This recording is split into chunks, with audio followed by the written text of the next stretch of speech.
Hello everyone, welcome back to Beyond the Veil Tarot and Astrology. My name is Candice Marie. Thanks for joining me. Happy Friday. Welcome to the weekend.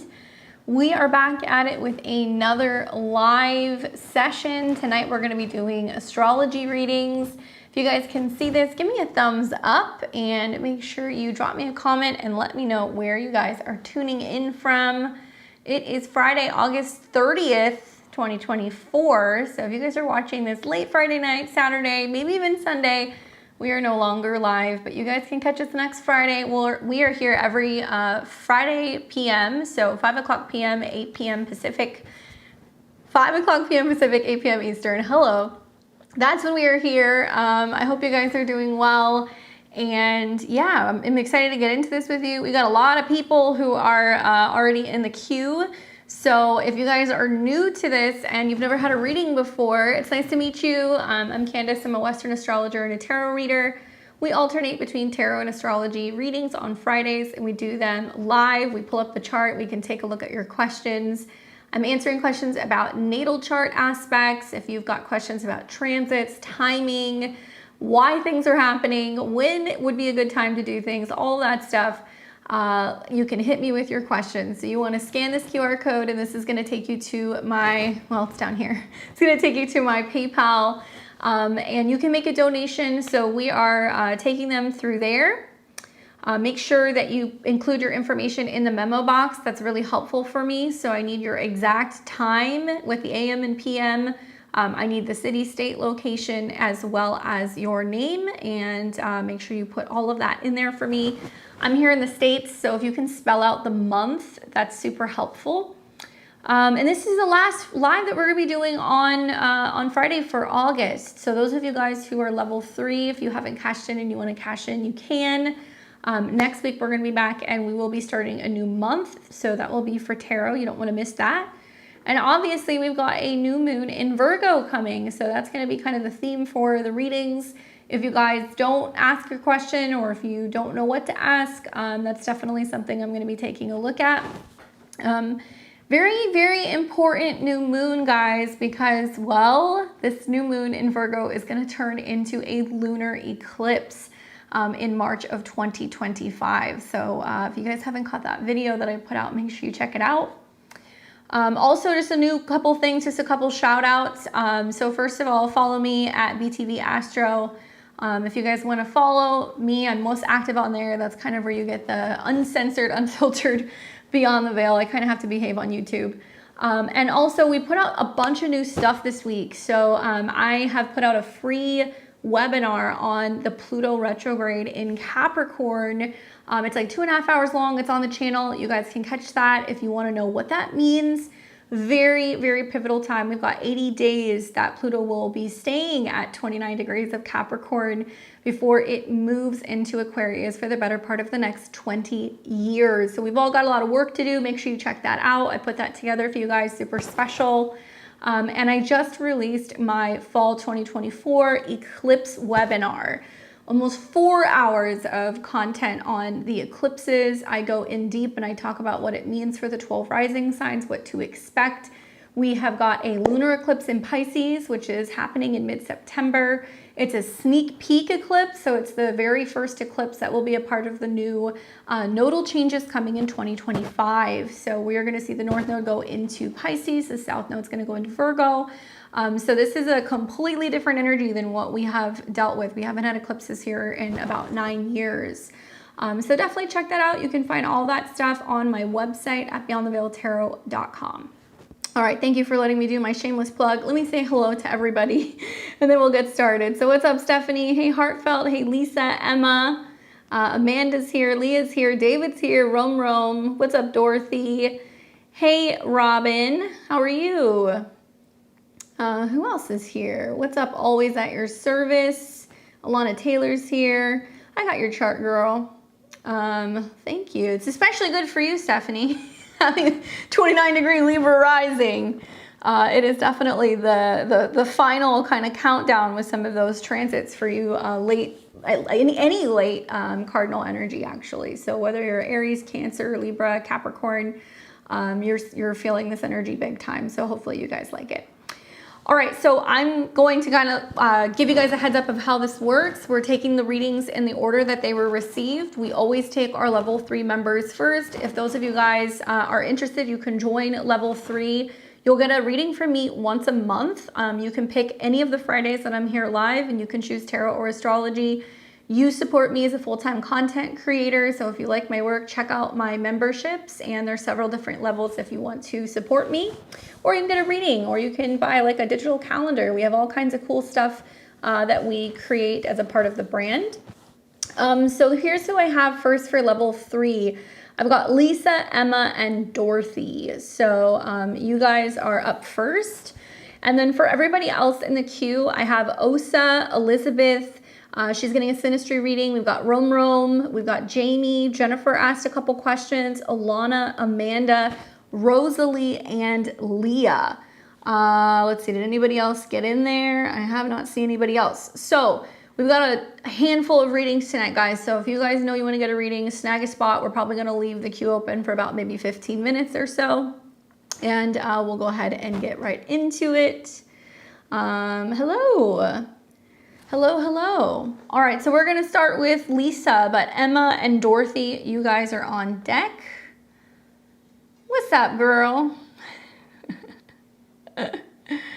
All right, so let's take a look at Lisa. She says, hi, I've been pushing myself beyond comfort, tried dating app, very uncomfortable, booked a first-time trip alone. I leave on Tuesday.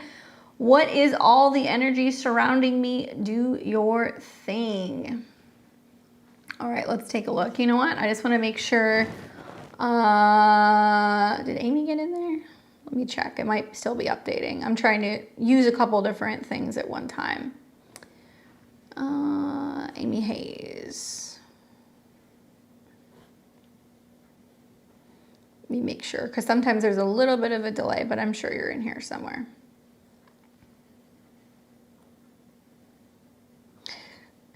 I'm a Scorpion. Me too.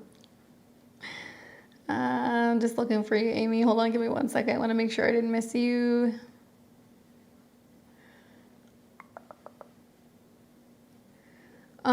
I am not seeing it. So can you just send me or put in the chat your confirmation number, and I'll check it in just a second. All right, so let's take a look, Lisa, what's going on? So dating, traveling, and you want to know what's happening in your chart. So we've got Lisa here, Leo rising, sun in Capricorn, moon in Aquarius. All right, so what's happening? Well, I'm glad to hear that you're traveling and you're on the move, because you've got this eclipse that's going to be coming up in about 2 weeks. Which is associated with your 9th house. So that's kind of cool, going places, doing things. You know, I think probably that the two transits that seem the most significant for you right now is probably the fact that, you know, you're just now finishing up what's been a Mercury retrograde that started in your 2nd house and it went into your 1st house. So this has been about a reevaluation of your resources, your values. There's been a lot of re-evaluating, okay, you know, who am I? How do I feel about my resources? What am I spending money on? What are my needs? What are my also goals for myself? Because the retrograde went into your 1st house. She says, I didn't cut my bangs. Good for you. And then 2, you know, the retrograde has been in some challenging angles for the fixed signs, your fixed rising sign. So it was in a square to Uranus. So to me, it's been a lot about reevaluating, you know, what changes am I wanting to make in terms of my reputation or my career, or changes revolving around my long-term goals out in the world and how people see me. Uranus rules, you know, your 7th house. So this whole I'm willing to do something different or unusual in some capacity revolving around dating makes sense, and kind of like putting yourself out there. So when you say that, you know, you're getting out of your comfort zone, that's what the Mercury retrograde really was all about. Squares to Uranus are about thinking outside of the box. I also feel like, you know, dating for you, you may get a little bit of a reprieve now that Pluto is actually retrograding back into Capricorn. So if you follow whole sign, it'll be leaving your 7th house of relationships, and it's going to be going back into your 6th house of health habits, routines. You know, this could be about changes with your work schedule, changes with your physical or your health goals. Where it's tricky is that it is making, aspects in Capricorn. So, it's going to be coming into proximity with your sun. I kind of feel like, I work with about a 3-degree orb. If Pluto's within about 3 degrees, you're feeling it. So you're out of the fire, but you're still feeling the heat. So as Pluto is retrograde, it's going to hang out for about 2.5 months, at 29 degrees. So it's within 5 degrees. So it's going to be showing you where you're like, okay, where do I need to get out of my own way in terms of some of my habits? She said, I had a 5-year-old breakup in May. Okay. So, Pluto, when it comes back into Aquarius, so that'll be in like November, you're going to start feeling, some changes and transformations coming, revolving around relationships again. Part of what's happening also is that, Saturn equally rules your natal 7th house, and Saturn has been making several squares to Jupiter. So it's trying to get you to just go out. Jupiter can be about interacting with groups of people, making new friends, socializing, and really kind of just trying to see what's out there. That could also mean that you're going to like singles mixers, maybe you're traveling and meeting people. But until Saturn comes out of the square with Jupiter, it may take about that long to kind of see some real relationship stuff unfold. I do get the feeling that it's very likely there's going to be a reevaluation of like dating in a relationship that's going to be happening closer to the end of November going into December. And that's because you are going to have a retrograde in your 5th house, which deals with relationships. And it'll square your 5th house ruler, Jupiter and Saturn. So kind of, not saying like compartmentalize dating, but just, remember that whatever happens over the better part of the next couple of months, you're going to be reevaluating that, I think, later in the year. So right now it's more, how do I, want to live my life? Where am I kind of getting out of my own way? If you're traveling alone and that's something you don't usually do, I love that you're having an eclipse in your 9th house, and it's about going places, experiencing the world. And sometimes eclipses in the 9th house are about broadening our perspectives and like going into places that we never thought we would ever, venture to. That can be physically, or it can be in terms of like learning and knowledge and stuff like that. I have a hunch that you're going to have a bigger transit revolving around relationships, kind of like March, April of 2025. Because, Saturn, here, I'll show you. Saturn is going to come into conjunction with your Juno, which is up here. And then you'll also see like a retrograde right around there. So it's going to be like March, April. So Juno deals with partnership, marriage, commitment, and when your 7th house Lord comes into conjunction with that, and then you have some retrogrades over that, to me, that's a time where if you've met somebody, there could be a pretty significant reevaluation, like, okay, where's this going? What are we doing? It could be a time where you go on a trip and you meet someone, or maybe you're doing some continuing education and you meet someone. You can meet someone at an airport or through a class or some kind of certification or study. But that combination of Venus retrograde over it and Saturn hitting it tells me that like it's on like Donkey Kong in the spring. She says Pluto in the 7th scares me a bit. To be honest with you, it's not very scary to me looking at your chart, because there's a lot of really great aspects happening with the Pluto ingress. Your 7th house cusp is at a 7, so it's going to be about how a relationship comes into your life and it transforms in a very big way. Pluto transits can be a little tricky for you because you have Scorpio intercepted in your 4th, so your 4th house gets swallowed up by Scorpio. You get this with Placidus housing system. Basically what this means is that, while you're either going through a Pluto transit or when you're seeing transits involving your natal Pluto, it can be a little wonky. So for you, if we look at your natal Pluto is located in Libra in your 3rd house. So that tells me when it comes to communicating with relationships, sometimes morals and ethics in relationships, or like transforming relationships through communication, that seems to be a big emphasis. And it's not just Pluto going into your 7th, it's your Pluto square Uranus. So if you look at this, your Pluto would rule your traditional 4th house. So as it goes into the 7th and it squares Uranus, it means that a relationship's going to come into your life that's going to transform in a very significant way that may get you to actually settle, right? Pluto wants to change, and Uranus in the 4th house is very unsettled. So it means that, you know, maybe you meet somebody and you're like, wow, I never saw myself settling down or living with somebody or, you know, getting married, or, you know, these may be things that you start to consider when Pluto goes into your 7th house. Granted, it's going to start coming into conjunction with other planets. So, you know, when it starts hitting Mercury, it's going to be about big changes in terms of your values and relationships. And it might be about buying property or investing with another person.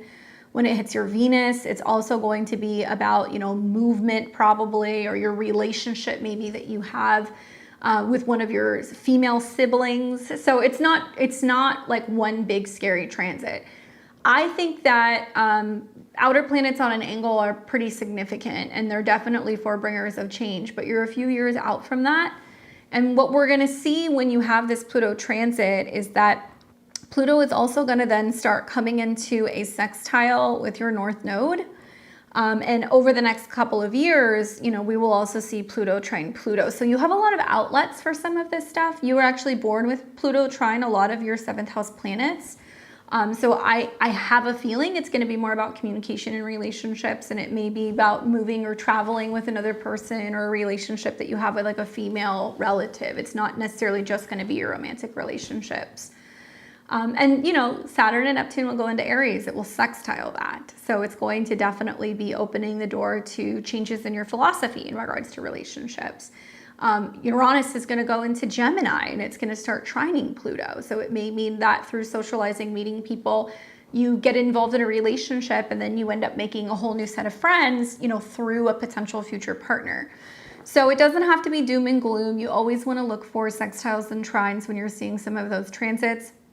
Specifically though, 7 is about marriage or commitment or proposals or things revolving around like legally binding kind of commitments. So it's probably going to be more about that stuff in my opinion. But for right now, I would just say get ready for your trip, because the eclipse is definitely bringing that up for you in a very big way.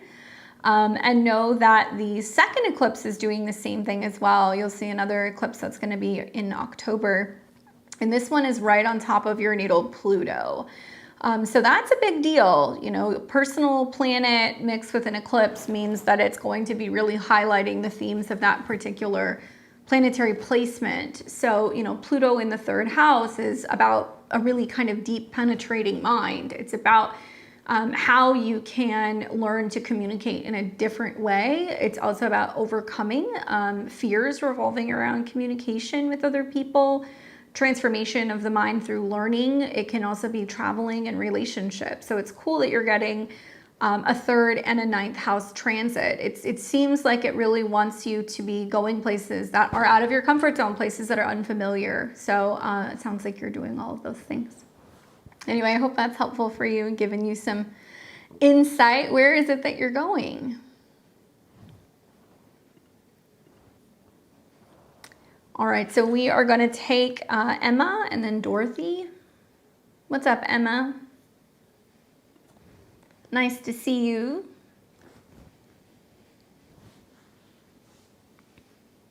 Ooh, Margaritaville in Florida. That's fun. We went to Margaritaville when we were in Key West. All right, so let's see here. Where is Emma? There she is. Hey Candace, collecting my level 3 reading. I'm looking at returning to active dating apps. When would be a good time to do this? Keen to understand aspects of my chart that are helpful and conductive for success on this. You got it. All right, let's take a look. Filling in for Jimmy Buffett. Yep. All right, so Emma's asking questions about dating apps. This is interesting. Mercury, you know, now direct in Leo, so everybody's talking about dating, and the squares to Uranus is like, do I do it? Do I not do it? All right, so we have got her 5th house is about dating, okay, meeting people, romance, and her 7th house is about relationships. So we want to see what's going on with her natal moon. Okay, so she's in the midst of a Pluto transit. Pluto is squaring her moon. So it means she's having to get outside of her comfort zone. She's feeling the pressure of meeting new people. And it's also a part of a square to Uranus. So she's willing to use an app. Uranus rules her third house to meet new people. Obviously, one of the themes that kind of comes up with this is, with Pluto retrograde back into Capricorn, it's still squaring your moon. In the second house, I feel like this is about being like, well, how much time or energy do I want to invest into this? How much, can I feel comfortable doing this? And there can also be, with Pluto in the second house, it's kind of like a Sag rising, really reevaluating your self-esteem and your self-worth and not getting sucked into situations where you could potentially be kind of feeling a little, unsure of yourself. So timing wise, I'd like to see some good stuff going on with the moon. And guess what? You've got some really significant transits coming up. So Mars is about to go into Cancer. So you're about to have your Mars return. So with that being said, having your Mars return is like a power up period. If we think about what Mars is, action, passion, sex, motivation, but it's in the sign of the moon. So it means like, okay, I'm feeling a little emotionally sensitive. It might be a little bit more daring than usual, but I want to do it. So having your Mars return means you're playing with home field advantage, right? And Mars is also at 0 degrees. So it represents like a brand new fresh start. So you get a Mars return roughly about every 2 years. So the seeds that you're planting during that return period can really have like legs. Like it can create new incentive for you for the better part of the next 2 years. So because it's connected to your 7th house of relationships, and because Mars is the ruler of your 5th, you're coming into that time really as early as like September 5th, just based off of that particular transit. Here's my thought. I would like to see you the most active from when Mars is trine the moon, which looks like it's going to be right here. So it's looking like September 6th. And I picked this time specifically, well, a couple reasons. Specifically because it's your lunar return and your Mars return. And the moon rules your 7th house. So it wants you to get on the internet or do something kind of unusual, that's out of your comfort zone when it comes to connecting with other people. I also like this because we are going to see as the moon goes through Scorpio, it's then going to start coming into a trine with your Venus in the 3rd house, love, communication, apps, Mercury, communication, and then Saturn, which is your chart ruler. So you're good to go from September 7th on. It's after the new moon in Virgo, which is on your midheaven, so you're wanting to initiate change. You're going to see also Venus's conjuncture Pluto, so that's really good for being like, all right, I want to see some real significant changes in relationships. And probably the most powerful period will be while Mars is both trine your Venus, so that's going to be from, I would say, September 7th through about the 13th. And then we're going to see Mars come into a square with the North and South node on September 16th, which basically means you have free will. Like when planets square the nodes, it means that we can intervene in our own life. We're not as affected by the cosmos.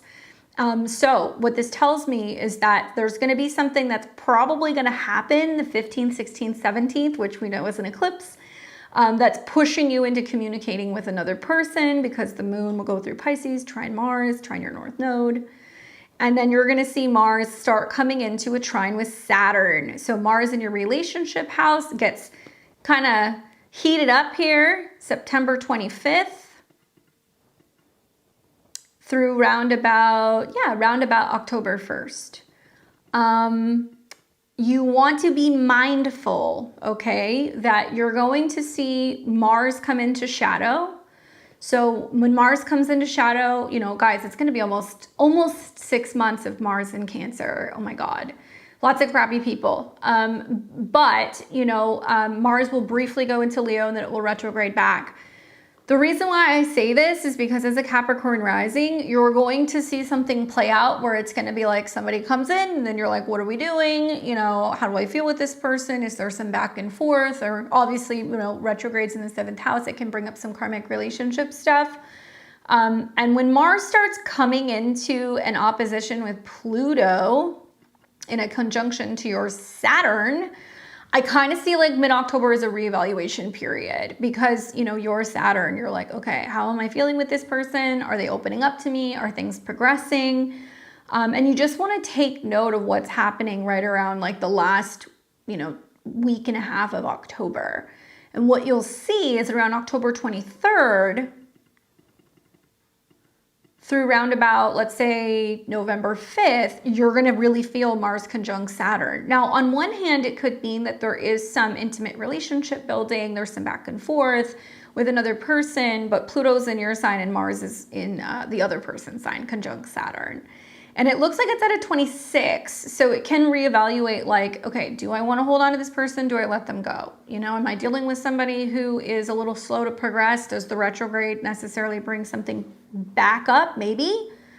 If you look at your chart, when Mars is in this position, it's also squaring your Jupiter. So it tells me that it's going to be about communication. That's going to be the best way to navigate that. So what you can do is like date within the time windows that I gave you. I think those are going to be good times. And then you'll want to watch when Mars retrogrades because it will retrograde back over your Saturn. And this is going to be right around like the mid-January time. And then it will go direct. That's going to be at the end of February. And then it will come into conjunction with your Saturn again. So there's a process. And I think it's just going to be about whether or not somebody's like really opening up, you know, but the squares to Jupiter tells me that you can navigate that pretty well, I think, through some clear communication. Saturn coming into conjunction with your Mercury also is kind of indicating that. And finally, like next year, you'll be done with like, you know, Pluto kind of squaring your moon. You'll start to get a little bit of a break. So relationships will open up. It just seems like it wants you to kind of connect with different people. And they say wherever your moon is where you meet people. So if you look at your natal chart, or in your case, the moon rules your 7th. If you look at your natal chart, the moon in the 11th house means that you'll meet them online. You'll meet them at a party. You know, your moon is at a 2. So it can mean like, you know, over, you know, food and drinks. It could mean that, you know, you go to some party at night with some friends and, you know, they're giving out party favors or things like that because it's conjunct Uranus, and the way that you should meet them should be a little shocking and surprising. So that could either mean that you're meeting them on an online app, or maybe you go and, you know, you connect with somebody through some kind of like interest group online, and then there's like a local meetup or something that could be happening there as well. Anyway, good timing. Just keep in mind, like I said, the shadow, and that's when you'll be kind of reevaluating whether or not that's going to be a fit for you. I'm gonna put a video out on the Mars retrograde as soon as, you know, Mars is going into Cancer pretty soon. So I'm gonna do the part 1 of that. I'm gonna talk about how things that are happening the next couple of months will be kind of up for reevaluation. So you want to make sure you watch that. And obviously you didn't ask, but you do have an eclipse that is coming that's going to be conjunct your sun. And the sun in the natal chart, it can be about your relationship to men. So it can be, you know, men that you're meeting. It could be romantic partners. It could be things involving your dad, you know, father figures.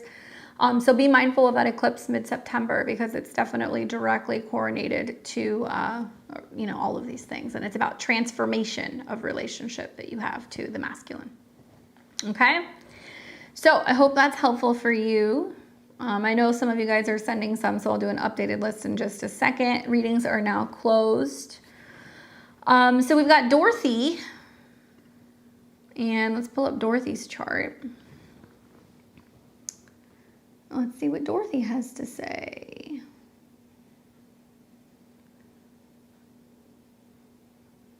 All right, I think actually you might have sent yours, or did you ask it? I think you might have sent yours on here. Let me check.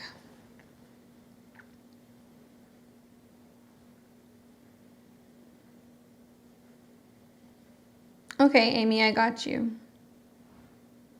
Gotcha. Okay.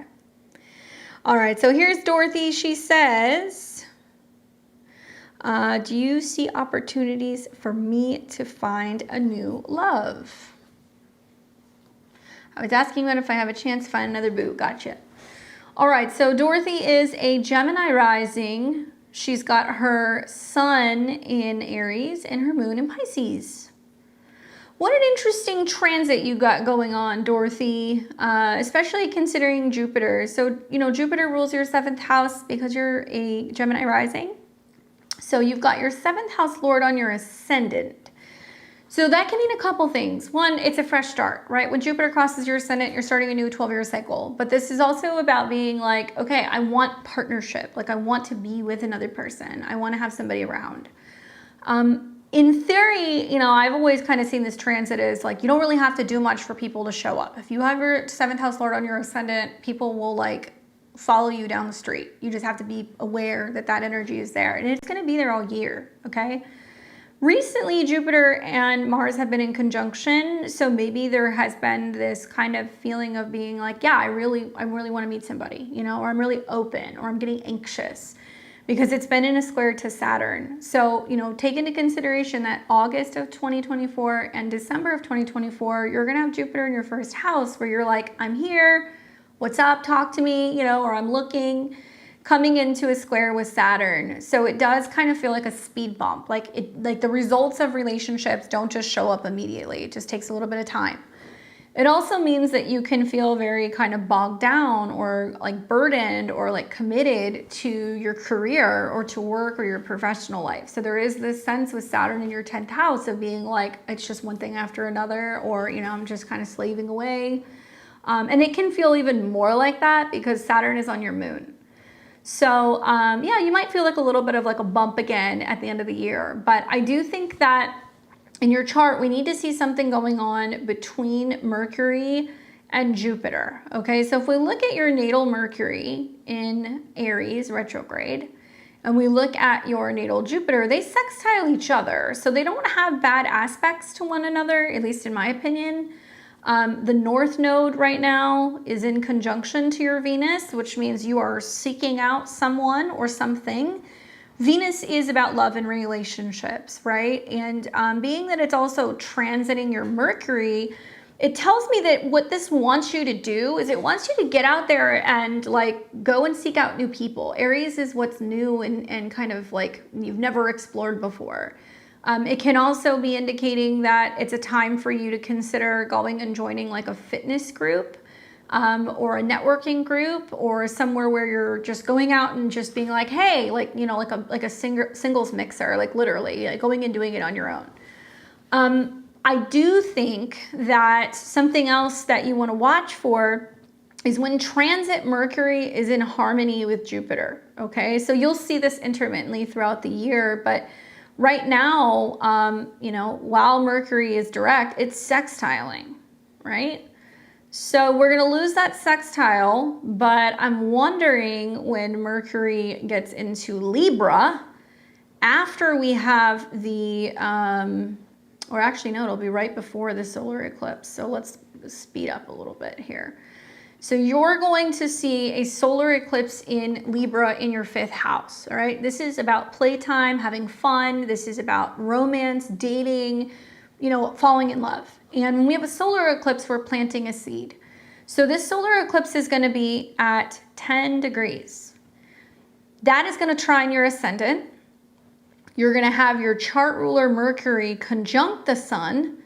And it is also eventually going to boast a Mercury trine Jupiter. So I think a good window is going to be October, especially when you start seeing Mercury come into a trine with Jupiter. So that's looking good. October, I would say 7th. And then the sun will trine Jupiter right around October 13th. That is when I see some of the better things happening, because not only will it be trining your ascendant, but also your 7th house lord. And then all this Libra is going to sextile the 7th house of relationships, right? Now, one thing I'll tell you, because you guys know I like to look way into the future. I'm always like a year ahead.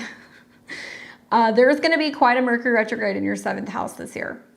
This Mercury retrograde, I'm dreading it. Has anybody else looked at this Mercury retrograde? So we've got Mercury in its full, you know, when Mercury's in Sag, it likes to kind of tell tall tales sometimes. And it will be in opposition to Jupiter, which means there's going to be this ping pong kind of going back and forth between you said this, I said that, I didn't mean this, I meant that. And like everybody's going to be like, ah. And Mercury retrogrades are a lot louder in 2024 and 2025 because, well, Mercury's the ruler of Jupiter. So at least we've got a mutual reception. We're saying the same thing. We're just speaking a different language. But this is going to oppose each other, square Saturn. So it's going to square your moon. So it could be about, you know, relationships you have with people at work. It could be about back and forth with the relationship and whether or not you guys are like official. And if you're like, you know, kind of putting yourselves out there and kind of telling people we're a package deal now. But this is going to be a time where you're going to really want to reevaluate whatever is going on. Thankfully, you know, the retrograde, it is kind of in harmony with your Venus and your Mercury. You know, that's positive. It does sextile the South Node. But I think it's going to be really annoying to be either a Gemini or a Sagittarius rising with this particular retrograde. So that's my thought. I would get it in now while you can under some of these transits that are going to be good, September, October, and then, you know, don't have any expectations in December and see how it kind of goes down.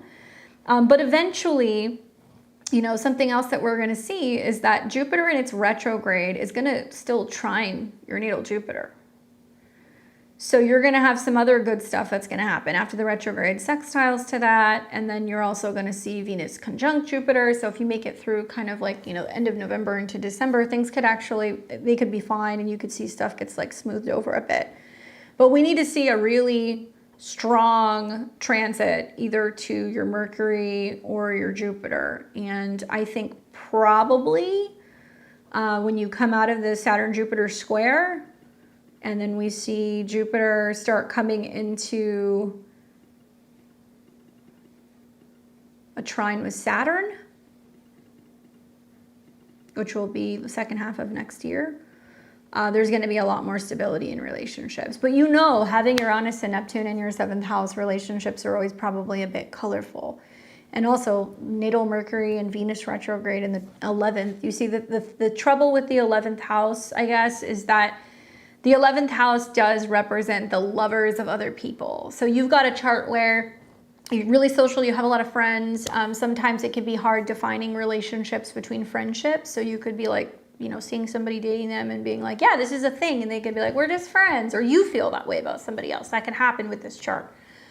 Equally, like I said, the 11th house is the people other people are dating. So if you're seeing somebody casually with a chart like this, with some of the eclipses and the retrogrades next year, I would just say, you know, be extra clear with other people about what you're looking for and what you want and what you're hoping to kind of find when it comes to relationships and partnerships, because there could be some stickiness going on with some of those retrogrades that could bring up a lot of like, wait, what are we doing here? You know, for you or for them. So ask for clarity in regards to relationships. And I think you'll actually start doing that as early as like November going into December. But do I see the potential for somebody to be showing up? Yeah. I mean, I think the other thing is that, you know, we're going to also see, Pluto going back into Aquarius. So when that happens at the end of the year, Pluto is just inching towards your Jupiter. Now it's not conjunct, but it will be within, 10 degrees basically next year. And then from then on, it's going to be kind of heading towards your Jupiter. I have lots of long-term friends. That whole natal 7th is kind of a bummer, but I'm still hopeful. Yeah, but you know what? Your Jupiter is in good aspect. Your Jupiter sextiles your Venus, it sextiles your Sun, it sextiles Uranus. That doesn't mean that you're not going to have a relationship. I think that the way that I would go about this personally is because your 7th house Lord is in the 9th and because also it's 12 degrees on the descendant, I think I would try to either meet somebody who might live a little bit further away from you. I think I would keep an open mind in terms of the type of person you would date. Like, I think that you would do very well dating somebody who either is a different culture or a different background, or maybe they're from a different country. I think you would do well dating somebody who was like a professor or somebody who studied science, because Jupiter in the 9th in Aquarius is somebody who has interests in these things. Or maybe, you know, you meet somebody like at an airport, you know, or you could meet them while you're doing some kind of like continuing education of some kind. Yeah. Yeah, but you have good aspects with your Jupiter, right? Trine your ascendant. I mean, all of your aspects with Jupiter are phenomenal. I mean, it's too wide of an orb for it to square Pluto. So this is not a chart where you're not going to find somebody. This is a chart where you're going to have a lot of sporadic, unexpected interactions with people.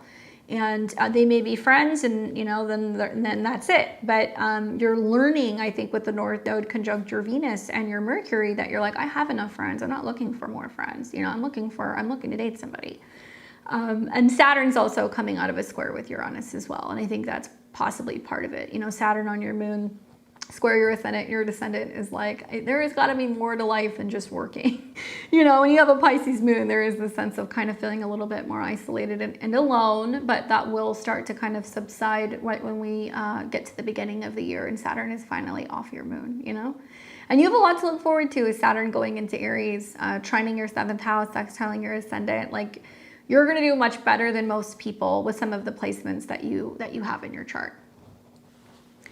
Hopefully that's helpful for you. Go and hang around like a campus and pick up like a sexy like professor or something with that Jupiter trine your ascendant, square the node, sextile Uranus. You could find somebody like that. You could. All right, so hopefully that was helpful, Dorothy. All right, so let me update this, because I know we had a number of people, and then I will tell you everybody that I have. And then we will get going, because I'm going to have to add some people eventually. All right.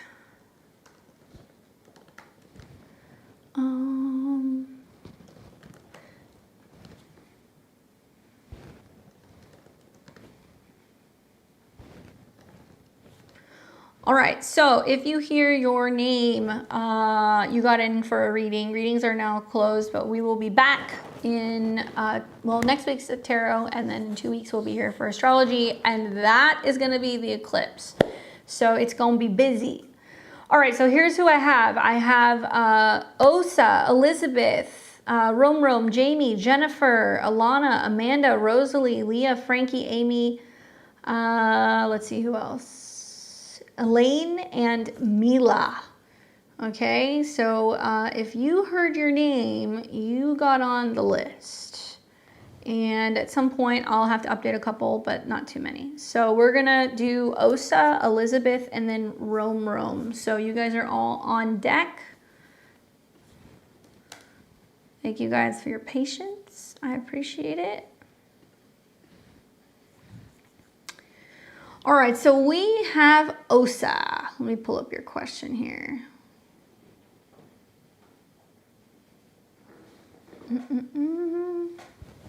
It's so much easier for me to do it this way. I know it's annoying and you guys think I'm like texting while I'm doing this, but I swear I'm not. It's just, I don't have enough room on my screen. I need to get a bigger computer screen, obviously.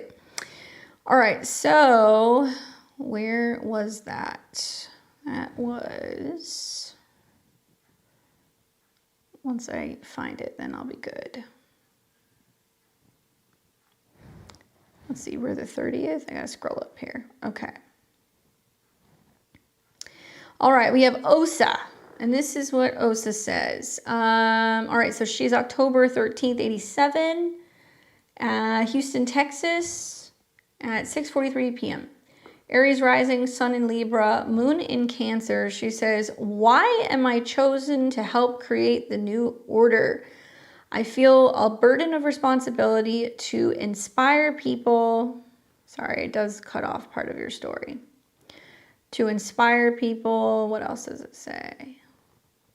Tell me if I'm missing anything, because it does cut it off.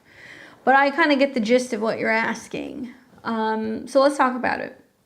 So looking at your chart right now with some of the stuff that you've got going on, sounds very Pluto-y, You know, Aries rising, Pluto retrograde back into Capricorn is the burden and the responsibility to make big changes and transformations out in the world and your contribution to the collective, right? So jump in at any time. I think for you, you know, being a Libra sun, part of what's going on is that you're also going to be feeling like the squares that are going to be kind of coming in towards your sun again. So it's going to be, well, what am I going to create? And what am I going to give people? So all Aries placements are feeling this, but I think for you being in the midst of also Pluto square Venus, of like, what do I have to offer other people? What can I contribute? How can I help others? And it can feel like scary. You know, Pluto is your 8th house ruler. It is about power and transformation of your reputation, of your public image, of, your legacy. That's really what this is about. And this is the last time you're going to see Pluto in this particular sign. So it kind of feels like crunch time. I love the square to natal Jupiter that's been happening, because it's supposed to be getting you thinking about also like, how you can be brave, what solid, sagely advice you can give other people, what you're teaching, what you're preaching about, what you're writing, what you're sharing with other people. And even though it feels like a lot right now, there's some really great things that are happening in the midst of this Pluto transit. You will see, come the beginning of 2025 and 2026, you're going to be under probably one of the more powerful transits yet. Pluto will start trining your Mars, and Mars rules your chart, and you have Mars at 3 degrees of Libra. Okay, so this is going to be how you provide assistance and help others, Libra, and where you take action. And maybe you feel like, you're the person who has to go and fix everything, or be cleanup crew, or help people with their relationship problems, or incentivize people, what have you. But Pluto trine Mars at a 3 tells me that it's going to be about how you're actively communicating, helping people, and sharing your vision with other people. And at the same time, it's sextiling your North Node. So, you got some great aspects that make me kind of feel like, yeah, I mean, like, look at how many planets you have between Libra and Scorpio. Like, when you have this many personal planets in this part of your chart, like, people kind of come to you for guidance, or when they're in crisis, or when they're going through, some major stuff.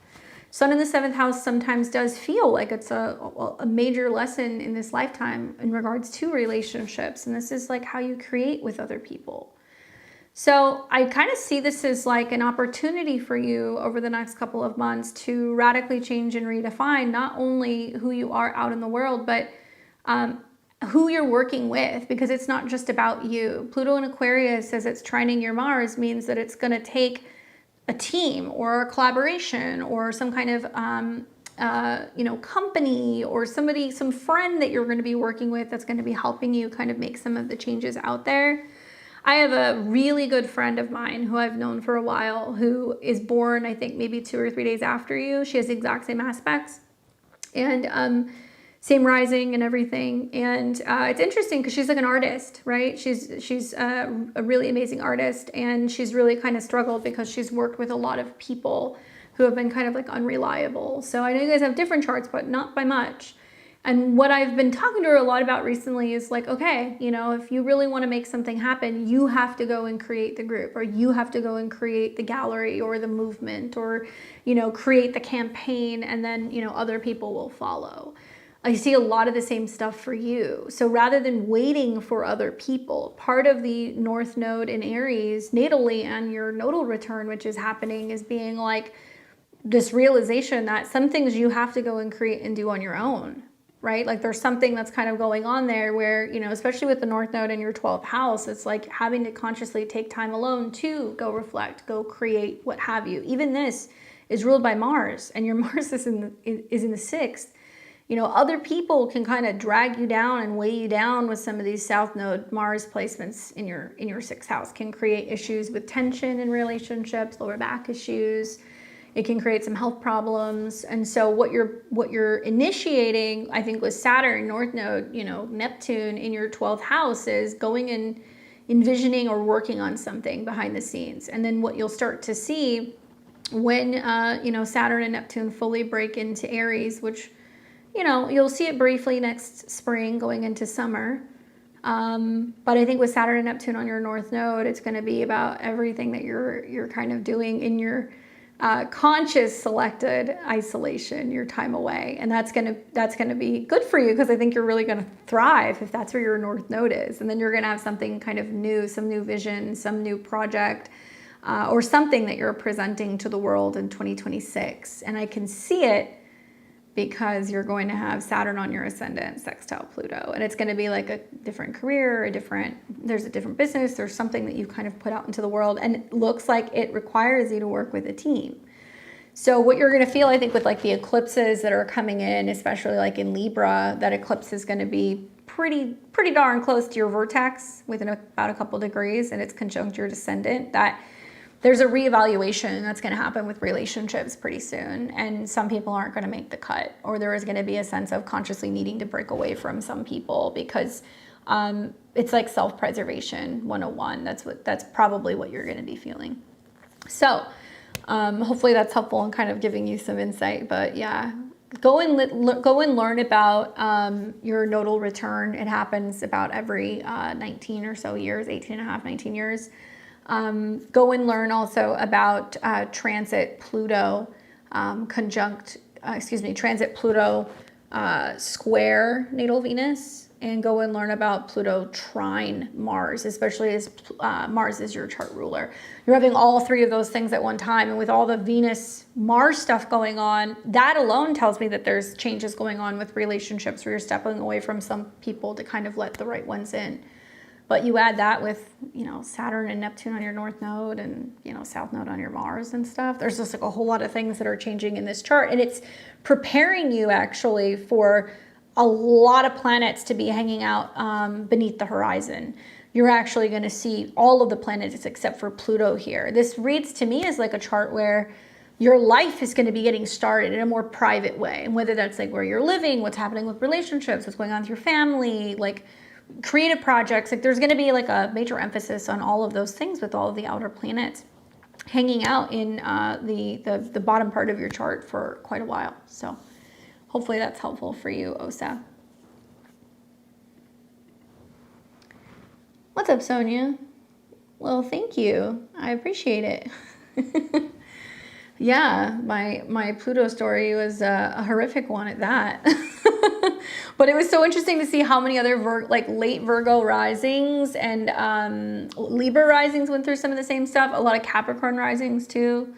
So it seems like it's like in the air, you know? All right, so we're going to have Elizabeth, and then Rome, and then Jamie. And Elizabeth has a, let's see, I want to make sure this is the right one. Elizabeth has a synastry reading.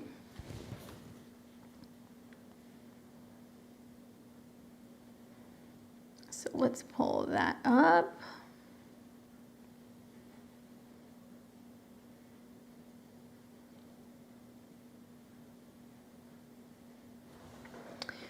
All right, so she is Elizabeth M, and then Elizabeth other.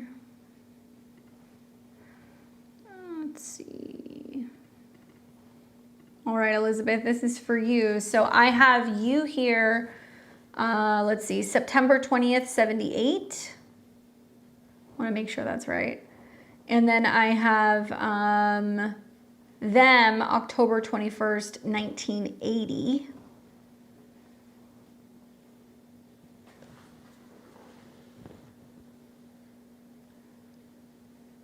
For some reason, it does not show me the full story. That's going to be a problem.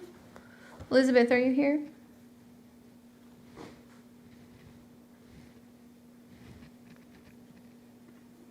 I'm pretty sure that it's either that one or this one.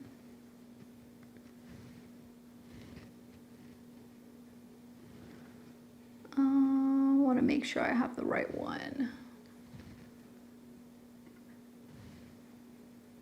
Give me 1 second. I have to pull another window up, so let me do that because this is going to obviously be an issue.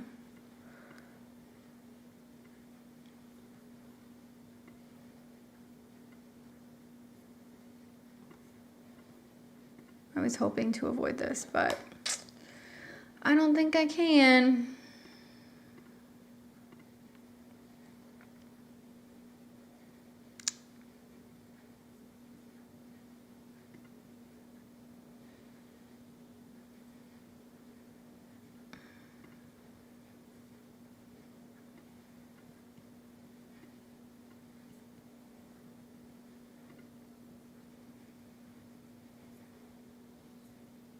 Come on.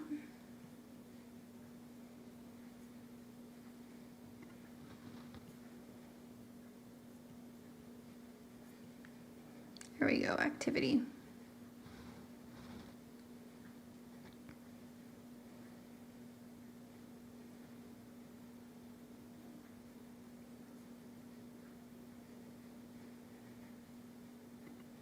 Come on. Okay, there we go. All right, so she is November 14th, 84. So she is this one. All right, there we go. We got the right one. All right, so this is for Elizabeth and the synastry reading for you guys. She says, hey, I'd like a synastry reading. I'm in a relationship for 5 months. I would like to know if you see any potential in this relationship in the long run and just to know more about our compatibility. You're November 14th, 84, and they are October 21st, 1980. All right, cool. So let's talk a little bit about what you got going on here. So obviously you're a Capricorn rising, sun in Scorpio, and your moon is in Leo. All right. So I want to look first for conjunctions and other things, and then we'll flip the chart around. But right off the bat, you guys have moon square moon. Okay, so you guys are both little spitfires. So that's a good connection in terms of emotional stuff. You've got some Sun-Pluto stuff going on. His sun is conjunct your Pluto. So that can be like a very attracted, kind of magnetic, drawn to each other type of thing. Intense would be the word I would use because the sun rules your 8th. Let's see. You've got a Juno and Jupiter conjunction. So Jupiter was seen as the husband, Juno was the wife. That's probably one of my favorite aspects that you guys have. Your moon does square his sun a little bit. You got a Saturn-Mercury conjunction. So exactly at 19 in the 10th house. So do you feel like you guys speak the same language? I mean, you know, his Mercury is close enough to your sun that, you know, he may not take it personally in the way that you communicate, right? Scorpio can be direct and to the point. So you having your sun Saturn there, you can be seen as somebody who's like a little bit more direct or a little bit more stern or, you know, like self-sufficient. And so maybe he likes that. You know, if you guys usually Sun Mercury is like the way that you behave is how he communicates. So you guys are just going to read each other very well. But the fact that your Saturn is in the mix can sometimes indicate that there can be some challenges in communication or that, you know, somebody's not willing to kind of budge and be flexible. And obviously his nodes are at 17. So your Saturn and your sun square his nodes, which I like that. I like node square in synastry because that encourages somebody to kind of evolve and get outside of their comfort zone. I don't think that's a bad thing. But you guys have some Mercury stuff. Mercury conjunct Mars, Mercury conjunct Saturn. That tells me when you guys have a disagreement, sometimes it can be a little bit hard to find the middle ground and like overcome some of that. Now, he was born with Venus square Neptune, and, you know, you've got Venus conjunct Neptune, so you guys both have hard aspects with your Venus. So, you know, both of you guys have been in relationships where maybe, you know, you thought you knew what you wanted, but you weren't sure, or you got involved with someone, and then they turned out to not be what you thought it was, so there can be perception issues in regards to relationships and love, so you guys can have some of the same experiences there. Obviously, being a Sun, Lilith, Pluto in Libra, he's had his fair share of relationship challenges. I'm sure he'll tell you that. But watch the communication. Mars, Mercury, Mercury, Saturn. Like if you guys have like a real significant first big fight, it could be colorful. The other thing is that, let's see, his Venus slightly trines your Jupiter. I like that. So your Venuses and your Mars trine each other. So they definitely see each other. And then his, let's see, your Venus, and where's his Mars? Not close enough, but that's okay. You have a Venus and Mars trine.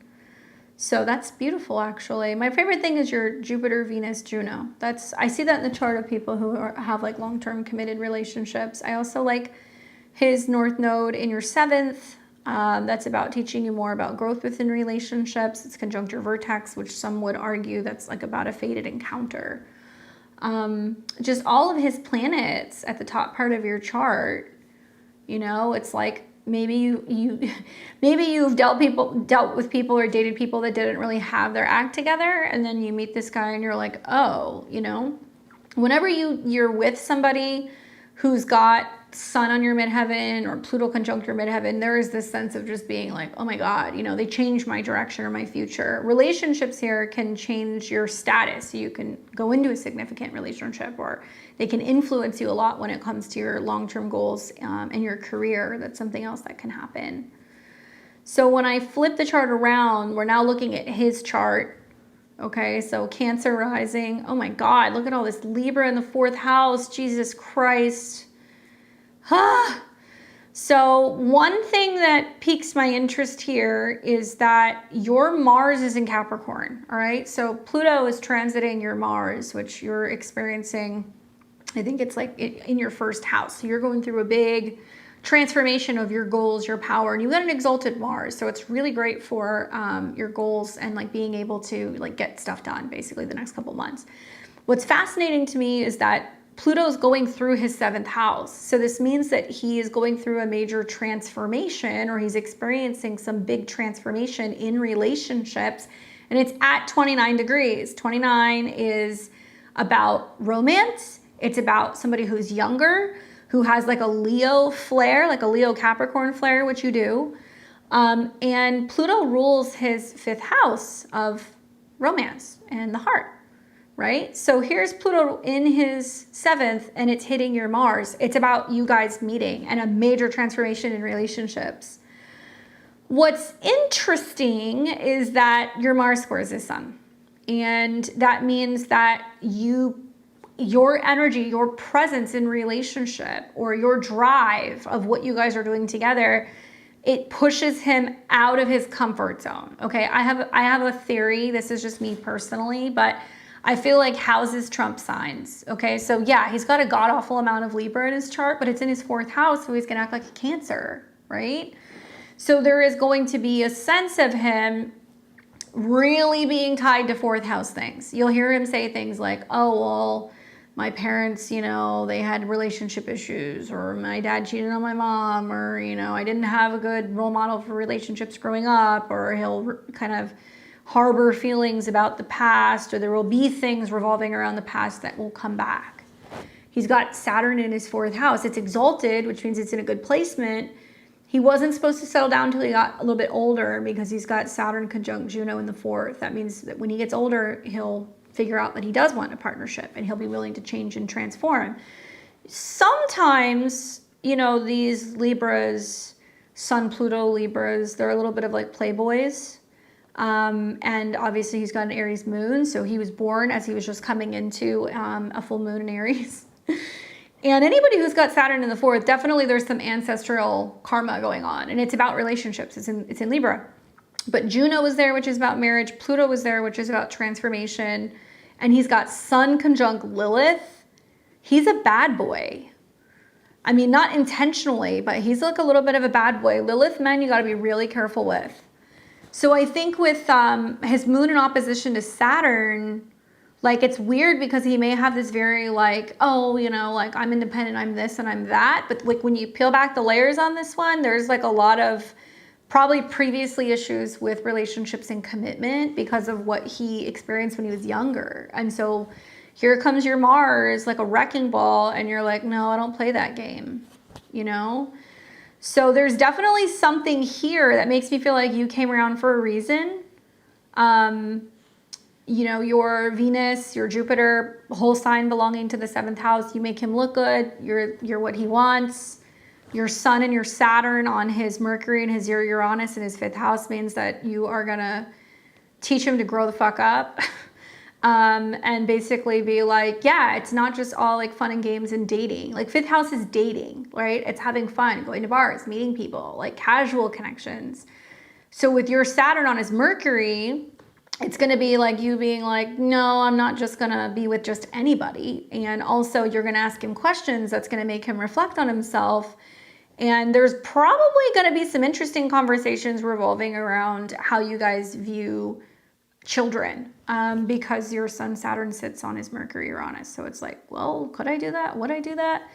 And if he graduates from the 5th house into the 7th house, then he activates his Saturn, which is conjunct Juno, right? So something about this makes me feel like you came around to kind of teach him, you know, okay, what are you looking for? Do you want what I want? Because if you want me, this is what I'm doing, which I can see in your chart also, by the way, because Pluto is currently in opposition to your moon. So you know how I use the growing up comment? Look at your transits. Pluto is in opposition right now. It's conjunct your Mars. So you're like, I am really passionate about making something happen. Now, Mars transits can be tricky because it's intercepted. But if you think about Capricorn rising, you know, your natal Mars is like, where am I living? What kind of a home am I building? You know, where am I going to put down roots? What am I doing with my life? And this isn't an age comment. This is just a transit comment. I'm talking to people who are 19 going through this and people who are 65. So Pluto conjunct Mars right now is supposed to be making you think about these things, right? And it's also squaring your IC. So what's going to happen here is while Pluto is conjunct your Mars, there can be this like very militant side of you that can come out where you're like, this is what I want. This is how I want it. But there can also be this side of you that's like, I am all about my goals and like achieving things and getting things done. Pluto is still sextile your south node, and it's trining your north node, and it's in the 5th house, which is about romance, self-expression, creativity, you know, kids. And Pluto's in opposition to your moon, boo-boo. So if your moon rules your 7th house of relationships, and Pluto is about your goals and what you're hoping to achieve, the opposition to the moon in the sign of the child means that you're going to be like, this is my plan. This is my agenda. You're the queen of time. You have Sun conjunct Saturn. It means that you have everything laid out. You're like, I'm going to do this then, and then, you know, here's my 10-year plan. And so there's going to be more vocalizing that. And with the opposition to the moon, it means that it's going to be potentially a really colorful interaction with a partner revolving around how they feel towards you, and home and family matters, and whether or not, you know, they're, you know, taken by your passion and your determination, or if they're afraid of you, right? Because that can happen. Go and learn about Pluto in opposition to your moon. This does bring up issues with women. This does bring up issues also with sometimes moving or like mother figures. And so one of the changes that may happen within you is that you start talking about like, well, where do you see this going? You know, are we gonna move in together? What are we doing? That can be happening because of the pressure that it's putting on your IC, which is your home, and you're in Pluto square Pluto. Now, a really strong transit to your moon will create changes in your relationships because it does rule your 7th house. So this is so significant, girl, like mark your calendars, you know, pretty much end of October through about March, there is a back and forth dance you're going to be doing here where Mars will retrograde, it'll oppose Pluto, which means it's going to be about whether or not he's going to go through some kind of a change and if he's going to kind of come correct, right? And he's going to change because Leo is the ego. So, and I've said this to all of my Cancer rising people. I'm like, this is what this is going to be about. Cancer and Leo rising, actually. It's about working through ego-related issues in relationships. Do I think it's a bad match? No, I don't think it's a bad match. I think that, you know, you brought in somebody who was supposed to help teach you, I think, right now about kind of standing up and being like, this is what I want. And so it can be a beautiful connection, I think, with some of the conjunctions that you guys have in the trines, right? Venus, Jupiter, you know, all trine Saturn and Mars. But he's got some skeletons in the closet, and it's not about his past per se. It's more how history has repeated itself with him from his family. So I would ask questions like, if he's got moon in opposition to Saturn in the fourth, like there's some mom stuff there. Either mom was like a ball buster, or maybe there's like a sense of him having been overly babied and nurtured by his mom. And, you know, that's enabled some of his previous bad behavior in relationships. But I don't think it's bad. Just keep in mind, you know, his Saturn squares your Venus. So there is going to be a need to recognize that you guys are going to have two different things that you're going to be wanting. You guys are going to have different preferences in, you know, food and clothing and style and movies and like art. But also in your love language, you guys are you're gonna have different ways of showing that as well. And with somebody who's got Venus conjunct Jupiter and Venus and Neptune in your 12th, you're very sensitive and you're very much a giver, right? And I think you're used to kind of being with people that may be kind of wild and fun and kind of Leo, you know, Leo-esque creative. But I think in your Pluto opposed moon square Pluto, you're like, no, I'm not doing like the Peter Pan thing anymore. You know, you're not doing that. So be curious to see what happens during the Mars retrograde. Let me know what happens. Come back and leave me a comment. All right, so who do we have next? We have Rome, and then Jamie, and then Jennifer.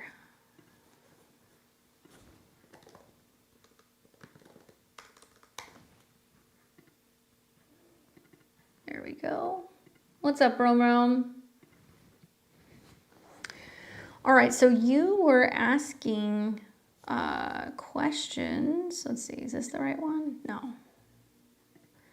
Where was it? There we go. You were asking questions about moving. Let me just find you on here. All right, he says, let's put the right one on there. There we go. Rome says, I'm having a hard time deciding if I should move to Florida and try to make money selling solar. I did before and I don't like it, but it's an opportunity. It's my only other option right now, but I'm scared to move and end up with nothing. But staying in Texas is getting to me. I really don't like being here anymore, especially around family. I can't trust what's happening around me. What's next? Hope you're doing well. Thank you. What's up, Rome? Okay, so let me check something here.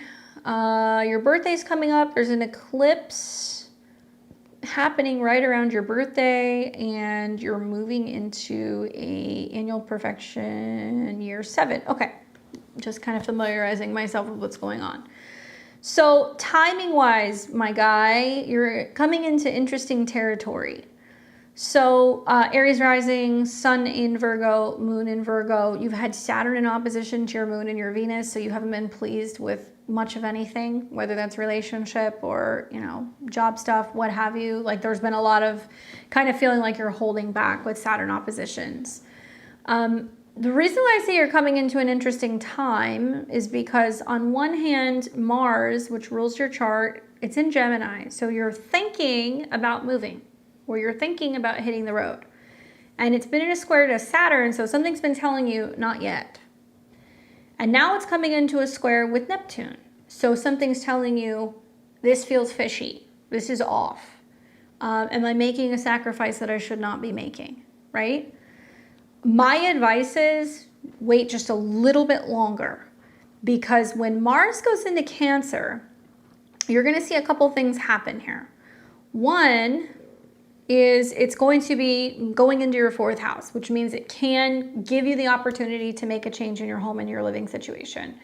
Mars is moody when it's in Cancer, right? And having Mars in the 4th house means that there can be some emotional, you know, kind of turbulence going on. There could be some issues with women, especially in the home or in the family. But Mars is going to make a very interesting aspect. Mars is going to square the North and the South node at a 6. This will be on September 14th, okay? So, literally on your birthday, right? Well, right around your solar return, actually. So your solar return is going to be closer to the 14th. So when Mars at a 6, which means action, movement, leaving your home for a job, getting a job, and then moving, it's saying that you have the free will to make a change, right? And then shortly after that, then Mars is going to come into a trine with Saturn. Saturn rules your work. Mars is you, and it's in the 4th house of home. So I think a decision is going to be made around the 13th, 14th, 15th of September. It may be because you get a job or you decide to go take that job and then you're going to leave. And then what's going to happen is Mars will trine Saturn. So especially like right around September 24th through October 1st is looking like a change is going to happen. And that's because Mars is on the North Node in the 4th at a 10. So it means that you're making the necessary change in your living situation because of a job. And the trine to Saturn means that something should stabilize. This is also sextiling all of your Virgo planets. So I do think that you'll be working. Here's the other thing. Now that you're coming into an annual perfection year 7, that means from your birthday, September of 2024, until your birthday in September of 2025, Venus is your time lord. Okay, so when you hear about the Venus retrograde next year, when you see that there is a transit to your natal Venus, when you see there is something going on, it's going to be highlighting your natal Venus, which is in the 6th house. So it's about work. And it's also going to be about doing some kind of work that's going to allow you to move. Because look, Venus at a 10, work, moon, 4th house, home. So, you know, something else that I have in the back of my mind is that Mars will go retrograde. So you could see a situation where Mars could get to the late degrees of Cancer, which will be, you know, right around end of October, beginning of November. And you may go, well, I hate this job that I'm working at. You know, maybe I should move again. I don't like saying that, but that could happen. And then Mars retrograde back into your 4th house could materialize as a change in your living situation yet again. Now, this doesn't have to be bad. It could mean that, you know, you move somewhere, you start working, you make some money, and then you're like, okay, I can get situated now. So the second, you know, the retrograde could be good because it will trine Saturn. So it makes me kind of feel like you'll probably end up getting a job and then you'll have more stability and then you'll be like, okay, at least I get to a place where I feel like I have some peace and quiet, right? The challenge is with this Mars retrograde, you have a lot of Libra in your chart.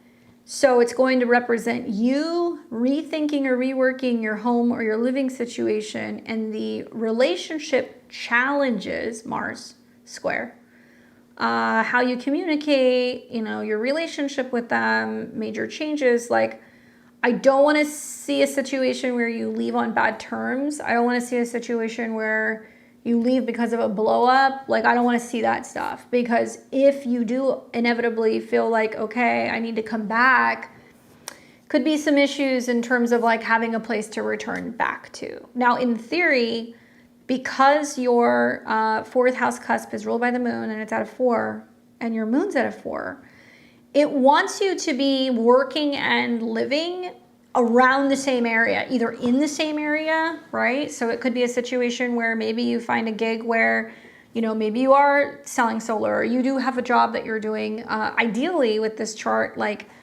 in the service industry. It could be serving, you could be working hospitality at a restaurant or or you could be working at like a hotel or at like a bar. But it wants you to be doing something close to home. Now, the other thing I look at is like, okay, you know, do you do some house sitting, right? That would be perfect for this chart because you got Moon, Venus in the 6th. Like you know, go and watch dogs, or you house sit, or like whatever for people while they're traveling and you have a place to stay. You know, that would work with some of the transits that you're going to have. Do you decide that you want to do some kind of like, you know, home care or maintenance? You know, do you do lawn care or maintenance? That's very Venus, Moon in Virgo. Do you decide that, you know, you want to go and do a situation where you're living and caretaking? Maybe not the most glamorous thing, but you could do that with some of these transits. Like, there's a lot of good stuff that's going to come for this, but I feel intuitively that Moon Venus, even though that's a sweet conjunction in the 6th house, it's like you're going, oh my God, you know, when I'm living at home with family, like it's not good for my health.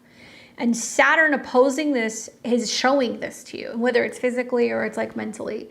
And so that opposition is trying to get you to physically leave your family and not be there. I would wait. I think that I know that it's difficult, but when I think about what's coming up for you with not just your solar return, but the eclipse, this is squaring Jupiter. Even this eclipse is saying that there is a move coming and that it's going to probably be that you're going to be taking off sometime between, I would say, mid-September and the second half of September. I don't think a lot of people are aware that when we have an eclipse that squares the nodes, it means that we have to make a change. And it looks to me like you're leaving something behind. Now, if you're willing to go and do something temporary, to take a job and go somewhere else to make some money, you can do that temporarily. But I would be really cautious about how you're handling family and like how you're, leaving things with them if you do decide to leave, because when Mars retrogrades back, sometimes we're like, oh, I have to go back home, or I have to return home for something, or I need to be, moving again. What's also interesting is that since Venus is your chart ruler this year, so let's go to your birthday here. That also tells me that when Venus is coming into conjunction with your Saturn, that's also going to be a really good time for work. Like sales, pitching to people, interviewing, like literally right around your birthday, you're going to have a Venus-Saturn conjunction. So that's indicating changes in general, more so relationship changes, but changes in general in that regard. Let me look at your solar return really quick. I know you don't live at home, but I want to see what it looks like. So Jupiter on the ascendant, ruled by Mercury. Mercury's in the 4th at a 9. Sextile Mars, that's good. Sun in opposition to Saturn. Moon trine. Yeah, I think of the sun, look at this chart. The sun rules the 3rd house of movement. It's in the 4th house at home, and it's opposing Saturn and Neptune. So it's saying, I don't want to be here, but I also don't want to do that job, right? It's saying the same thing. But movement does happen, in my opinion, because it also squares Jupiter. So it's saying you are going to do that, but it's going to be because, movement will happen because of like relationship stuff, or movement's going to happen because you decide, oh, I found a new place that I could potentially be doing some training, or I'm working with somebody who's going to kind of help give me the skills necessary. You may be in a similar situation where, you have focused so much on like work and stability that then you get to a point next year where you're like, okay, now I'm going to kind of downshift and like figure out how I can get situated, or where I can get situated for like a long-term thing. But as crazy as it sounds, everything's changing this year. You're supposed to go into a relationship if you're in a 7th house year. You're going to end up being with somebody who's going to change the direction of not only your career, but also your living situation. And I'm not telling you that because you're going to rely on it, but I can see that that's what's going to happen. Moon trine Jupiter and Jupiter trine Venus. So I would just pay attention. I know that might be the last thing on your mind, but kind of like October through December, there's definitely going to be like a major emphasis on some of that stuff, people that you're meeting.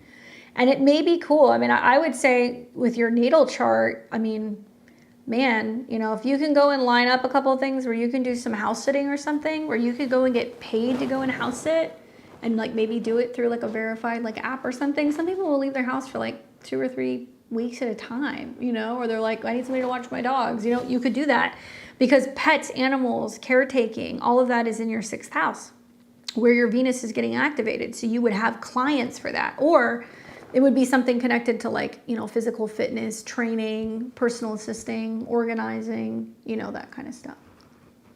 But I feel like I would at least, if you can, I would wait. Because I don't want you making a move with Mars square Neptune because you're not confident. I think you're going to have your answer right around here. So from September 14th through the 25th. But I can tell you it ain't with family, with the transits that you're having this year. It's not supposed to be with family. You're supposed to be somewhere else. Let me look at one more thing because I'm curious.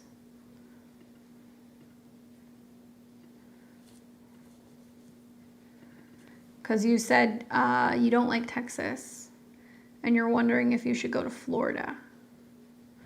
So I'm looking at your astrocartography. I don't know where in Texas you are. You certainly would do in do better in different parts of Texas because you've got a sun line that goes through here. So like Corpus, San Antonio, El Paso, even parts of like Tucson or even Phoenix would work. You don't have as much working for you in Florida. And that's not me saying don't go to Florida, but like I think you're going to have a lot more going on in other parts of Texas. And you could go to other places too. Like you've got some stuff, you've got a Jupiter line that goes through Denver. I know your Venus and your moon are in the 6th. But I'm kind of feeling like it may be actually better for you to explore other parts of Texas. Unless you feel like going to Mexico. Anyway, I hope that's helpful for you. Happy birthday. Do something special for that eclipse, yeah? Let me know what happens. All right, let's see. So we have got Jamie, Jennifer, and then Alana.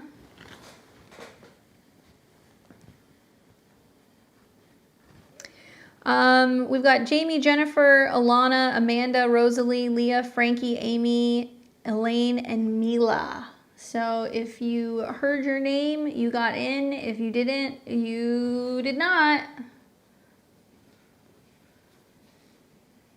And if you sent anything after Mila, you will be refunded. Just a heads up. All right, so let's take a look at Jamie. What's up, Jamie? Pull your chart up.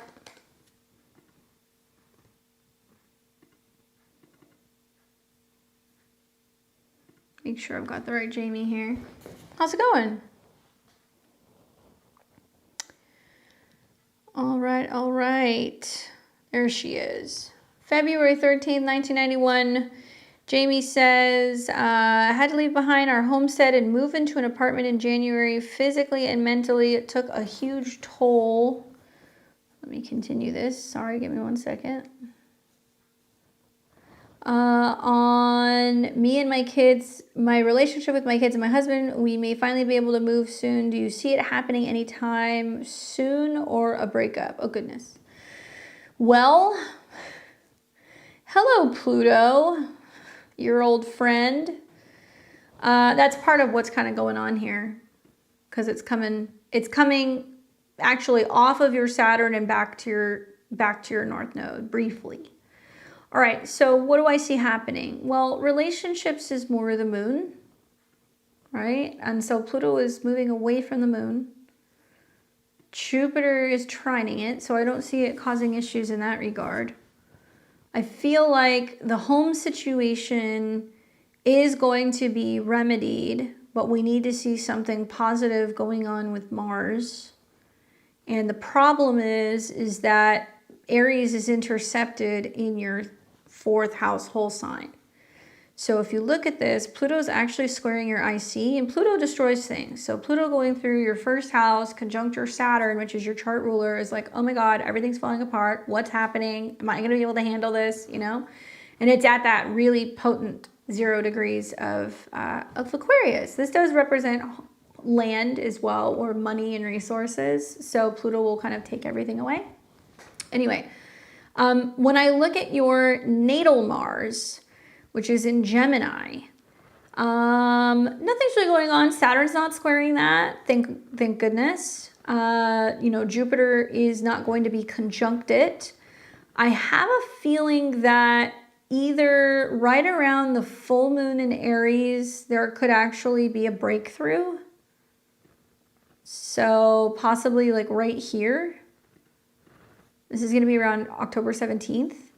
Full moon on your IC, square the North and the South node, and also Mars. So this is colorful. You're going to see a grand cardinal cross with this full moon, which you're going to feel because you've got Capricorn and Cancer placements natally.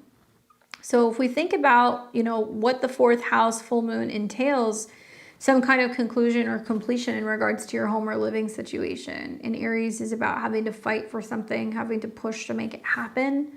It does square Mars, and Mars is the ruler. So you want to make a note. 15th through like the 20th, girl, things can get a little intense in the relationship department. That can happen. In theory, Mars cuts, and unfortunately, Mars is right on top of Chiron. So you're going to be like, man, all this pressure with the home situation, it's bringing up some wounding in relationships. And well, Mars in opposition to Pluto, they fight, right? And it's all about how Pluto is handling, I guess, or I should say Capricorn is handling the situation. I think Pluto teaches us, like, we can't control things sometimes, like it's out of our control. And you can feel out of control. Your partner with Mars in shadow in Cancer is kind of like them being kind of defensive or being kind of edgy. And this is squaring the full moon in the home sector, but this is going to be about their responsibility and their action and maybe stuff revolving around their work or their career. Now, at the end of the day, Venus really does rule your 4th house, though. So we need to see, what's happening with Venus. Well, this full moon has Venus at 29 degrees, trining Neptune. So it tells me that this is the turning point. Now, what's the longest this could take as a Capricorn rising to kind of really fully get situated with your home and your living situation? I would say Mars retrograde in conjunction to your Jupiter, which is going to be about a transformation. Mars rules your home, and Jupiter is going to represent a change for the better. So that could be sometime in early December when it goes retrograde. You may also see when Mars starts trining Saturn. Granted, you got to get through December and January. But when Mars starts trining Saturn, so that's going to be right around early February, that could be another time where you will have moved. And you're going to want to watch for the solar eclipse in Aries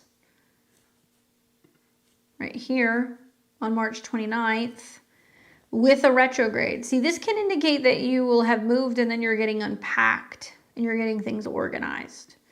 So I would say March, kind of going into April, could be the longest it could take. But it's hard for you to kind of deal with Aries transits or Mars transits because it's intercepted. So I don't know what's going on between the two of you guys, but I can tell you that if you can make it to about March, you're more or less in the clear. Between Pluto on your Saturn, you're being asked to totally transform the way that you look at relationships, and also, I think how you're handling things and like financial situations. This is unfortunately about like doing with less, spending less, giving things away. And then you'll be more so situated, I think, by spring of next year. But that transit plus Mars retrograde, you really want to be mindful of what can happen. And then your natal Venus is at 18 degrees. So Saturn's also delaying your 4th house ruler is Venus, see? So this is delaying being able to move forward. So maybe when Saturn hits your Venus, that's another time this could, let's see, let's look at the aspects then. Saturn hits your Venus right here. Yeah, it is still looking closer to the beginning of the year. When are you planning on moving? If you're here, let me know. What's the timeline look like? Because I could see a February through March. I could see an early December.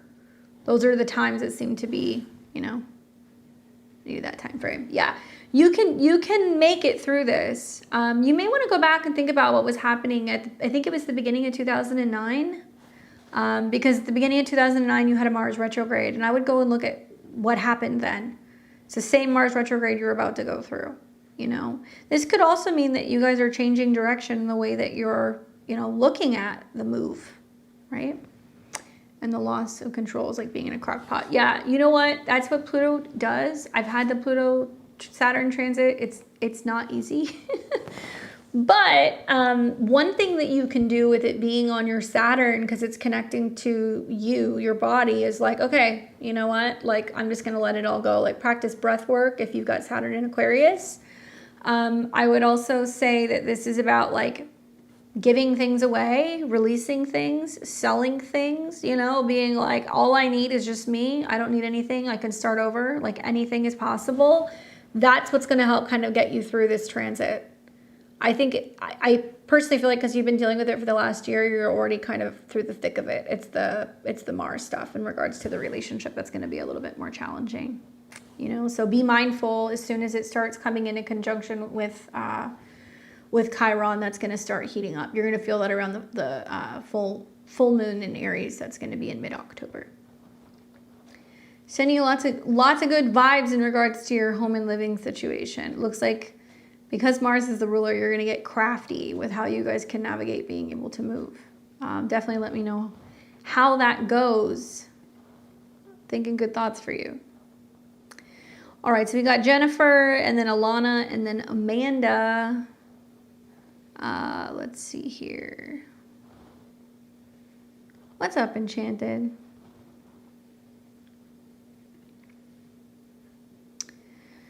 All right, so Jennifer, let me pull up your questions. I laughed when I saw your question. I was like, I will look at that chart. Let me make sure I've got the right one here. Okay, yes. Reading for Jen, eclipse, Pisces, and career changes. All right, let's do it. All right, this is for you, Jennifer. This is the first one on the eclipse in Pisces. Well, Jennifer, an eclipse on your descendant and your sun. Obviously, this is pretty significant. So for, you know, all the mutable sun, moon, rising signs, anywhere from like 24 to 26, 27 degrees, you guys are going to be feeling this pretty significantly. So I'm going to talk about this from the perspective of your ascendant, and then I'm going to talk about it from this perspective of your sun. Okay, so having a North Node eclipse means you're being shown a sneak preview, right? So the North Node's going to move into Pisces in January 2025. So this is close enough that it's going to register as a North Node eclipse. North Node eclipse means that it's a lunar eclipse in this case. Actually, all the eclipses in Pisces for the next 2 years will be lunar eclipses. There will not be any solar eclipses in Pisces, which is really weird. So it's more about emotions, intuition. It's about clearing. It's about forgiveness. It's about healing, empathy, compassion towards others. Okay, 7th house is your relationships, your clients, your astrologer. It's about your therapist, one-on-one relationships that you have with other people. So when you have a lunar eclipse here, you want to go back and you want to look at what was seeded 6 months ago in March of 2024 when we had a new moon in Pisces. It could have been that you were setting intentions about relationships, right? Because it was in your 7th house. So now this is that completion point. And eclipses are bigger and they are the bringers of change. So we see 2 of them every 6 months. So when you have an eclipse in the 7th house with the North Node, fated encounters happen. You know, clients you're meant to meet, romantic relationships that are supposed to begin, major changes in pre-existing relationships. That's the kind of stuff that you see. So this particular eclipse is ruled by Neptune, which is right there. So it's kind of dreamy, mystical, magical, but it can also be highlighting like some kind of awareness of where you may have perceived someone in the wrong way. It can also mean that it can highlight where, you know, other people are going through other things. 7th house, I mean, it's been my experience with the eclipses. A lot of that stuff has not been my stuff. It's been other people's stuff. It's been client stuff, other people's stuff. So from one person who's been going through these eclipses to the other, it may not necessarily benefit you as much as you'd think. Now, what's interesting is that it's going to be conjunct your sun. Now, for a Virgo rising, the sun is traditionally associated with the 12th house. So I think this is going to be dreams and visions and intuitive hits about men. Could be partners, could be clients, it could be bosses, it could be business partners, things like that. It can indicate that there is some potential change that can be happening where something is unveiled and shown to you intuitively or in a dream about a relationship that's going to come in or somebody that you're already with.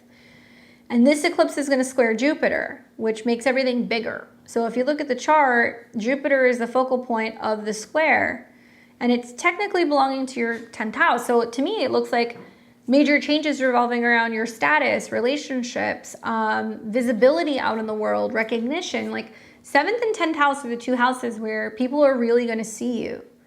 So if you're wanting to sell services, selling products, meeting with clients, like you're going to get a lot of visibility. And it could also be about some significant partnership that's taking place where you're working more closely with somebody and it's putting you like front and center, you know, and you're more visible, or you're getting a more prestigious role or more recognition, or getting a raise or a change in your status. And it can be a relationship or it can be professional or both.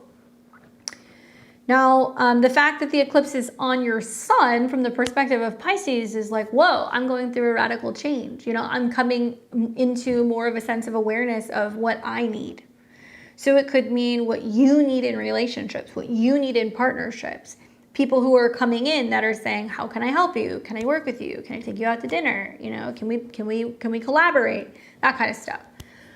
I'm kind of on the fence because for some people, this can mean that it's bringing in people who are lost, scared, having mental health issues. They could be literally dealing with addiction. They could also be sick. And people who are kind of like, you know, fading away and kind of dissolving. So the irony is that the 7th house is where we meet people, but Pisces is what ends. So it can mean that you're having situations with certain people where you're like, we have only been able to, you know, go this far, and I don't think we can work together anymore, or this relationship isn't working, or you're having to say goodbye to somebody because they can be having some health problems. Obviously, touch wood. This does not really make any significant aspects in your chart, other than the fact that it's on an angle, which is a big deal, but it's not really, it's not trining anything, it's not doing anything. The only thing it's doing is it's conjunct your sun, which is why I feel like there may be somebody getting eclipsed out of your life. That could happen, you know, or somebody shows you a side of themselves and you're like, that's not who I thought they were. And then you have to let them go. That's the vibe that I get. Now, what's interesting is on work, right? You know, you've got Jupiter trine Mercury, so that means lots of growth and opportunity in your career. It can be also involving travel or marketing, connecting with other people, teaching other people, expanding somehow globally.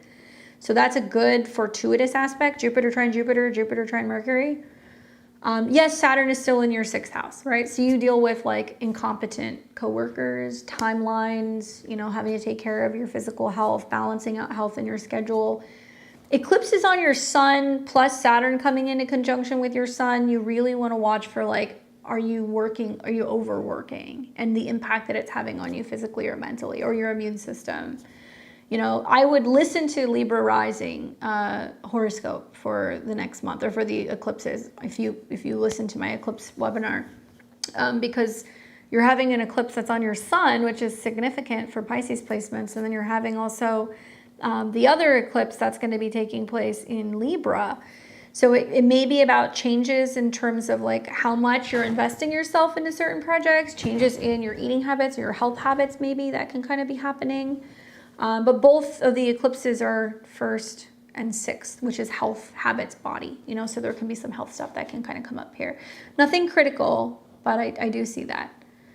And this eclipse also has a Mars trine Saturn aspect, which you'll see from mid-September into really kind of like the second part of September. Could actually be a very busy time. You're going to have Mars in Cancer for almost 6 months, which is almost all of your 10th house. You're going to have a lot of work. And throughout that transit, it'll trine Neptune, where you'll go, okay, there's certain things I got to let go of, certain people I got to bring in, and then it'll trine Saturn, where then you're going to be like, okay, now I'm getting more structure and routine and getting a feel for like how to create a better like work routine, or bringing on the right people to kind of help you. It could be about building a team. So I'm not terribly worried, but I do feel like I have seen with eclipses like this, that's like somebody comes in and somebody goes out. And it could be relationships, clients, you know, significant men in your life. And especially because the eclipse is at 25, but it's conjunct your sun at 22. Stuff revolving around older men, bosses, you know, kind of mentors, things like that is definitely like a theme, right? Which makes sense because of the other questions that you were asking. So let me look at your other question. So you then wanted me to look at XRP, which I kind of like chuckled a little bit because I have not looked at this chart. So let me pull that up. So I just assume you want me to take a look at the chart and tell you what I think. So XRP currency, cryptocurrency. So this is June 2nd, 2012 at 12 noon in San Francisco. So let's just look at the chart first. I should know more about XRP. Look at it. It's right on my sun and my Mercury. That's my Mercury degree. Okay, so Virgo rising, sun in Gemini, and moon is in Scorpio. So first things first, I mean, obviously, you know, it makes a lot of sense. Jupiter conjunct the midheaven, that there's like a lot of people who are really invested in this as it being something that could be very valuable. Dare I say some people could become obsessed with it because this is conjunct Algol. You've also got a lot of visibility here with the Sun, Venus, Mercury in the 10th. Now this chart is ruled by Mercury. So having Mercury in Gemini and its domicile is good. You've got a Mercury trine Saturn. Granted, you know, Saturn is retrograde. It is in the second house and it is in its exaltation in Libra. So there is some stability here. And probably the one thing that is most, I guess I would say irritating, because that's what the aspect is. The moon quincunx the sun and the Venus and the Mercury, trying to reconcile. You know, moon in Scorpio is not the easiest placement to have. I think this can talk about a lot of people's really extreme opinions maybe about this particular currency, because Scorpio can be a little spicy. Obviously, money is ruled by Mercury, and if you look, it quincunxes the moon. So there's going to be a major divide and a difference of opinion from people revolving around, well, is it valuable? Is it not? Is it easily applicable? Is it not? Can it be utilized and kind of integrated into other systems and stuff? That's the question. In terms of money, I mean, you know, you've been looking at recently, Saturn has been opposed Mars. So maybe they've been fighting the good fight with the stuff that's been going on with the legal stuff recently. And it's been square Mercury, right? So it's been a T-square. On top of that, Jupiter's been on top of the sun and Venus. So there's probably a lot of hype and people being like, this is going to be a thing. It's going to be really valuable. It's going to get good. Like, hold on. But the problem is that it's getting hit with Saturn. So maybe you see a little bit of a boost here soon. When Venus goes through Libra, and maybe you see something right around September 5th because the moon and Venus are going to trine. And then again, when Venus starts coming into a trine with the sun, this will be another, probably a strong period, September 8th. Through, I would say, the 15th, because you're going to get an air trine and a Venus-Saturn trine Jupiter. And Jupiter is going to be on Venus pretty much on and off all year, on Mercury, so you're going to hear a lot about it. But I think some of the best is going to be when you have trines to Libra. Because the problem is at the end of the year, you're going to see Saturn square this again, and it's going to limit the positivity of Jupiter's growth. It could be saying it's a delay. There's some kind of delay, right? Because I don't know, Jupiter in the 10th house could be like laws and regulations and how they're classifying it and, you know, all of that stuff, and whether or not it's going to be something that's going to be recognized as like a valuable asset. Probably the eclipse in Libra too. When you see a solar eclipse in Libra with a Mercury Cazimi, October 1st, 2nd, that's going to be a time to watch too, because this is going to be about new seeds being planted revolving around, you know, the financial side of this and the value of this and giving it potentially room to grow. This will trine the sun. And you're going to have Mercury that's going to be coming into a trine as well. So you might see a little bump there until this comes out of a trine with Jupiter. So maybe until the 16th of October. I would be really cautious with this if I were you in when planets are going through Sagittarius, because I'm not as optimistic, because we're going to see a lot of squares. So like when Venus starts coming into opposition with the sun and squaring Saturn, this may be a bit of a turbulent time for this. October 27th through the 5th of November. And then when Mercury, which rules money in this chart, starts opposing the sun, so this will be November 11th, through, it's got to come out of a square with Neptune. So through January, so November 11th, the beginning of January, that seems a little tricky. And in the midst of that, you know, Jupiter will square Saturn, so it's gonna diminish the positive effects of the, I think, of the you know, success or the growth. However, when Jupiter is direct, and when it comes into conjunction with Venus, it will not be square Saturn. So you're going to see maybe a nice little pop in April 2025. Probably also right around, most of April. And then when we see, let's see, Mercury is the ruler of the second. And you may see some more when the sun hits Mercury and it squares the nodes around June of next year. But all in all, I mean, you know, I'm curious to see what happens with this chart when Uranus goes into Gemini. That's what I want to see. When Uranus goes into Gemini and it's in the whole sign 10th house and it's, you know, left the conjunction to Jupiter, we can see what's going to happen. One other time that I would watch for is there will be a full moon that is going to be conjunct the midheaven of this chart, and that's going to be in 2024. That's going to be in November. So you're going to have a full moon in Taurus, conjunct Uranus right on top of the Jupiter. And it looks like this is going to trine Pluto. So all of those dates are kind of times that I would say, you know, you can definitely see more positivity. In the long run, you know, we need to see maybe like, you know, Uranus get past the south node. You know, is this something that is still solid and readily used then? You know, Uranus hitting the south node in 2026, trining Pluto, that's going to be the real test. And I've said this for a lot. I've said this for a lot of crypto.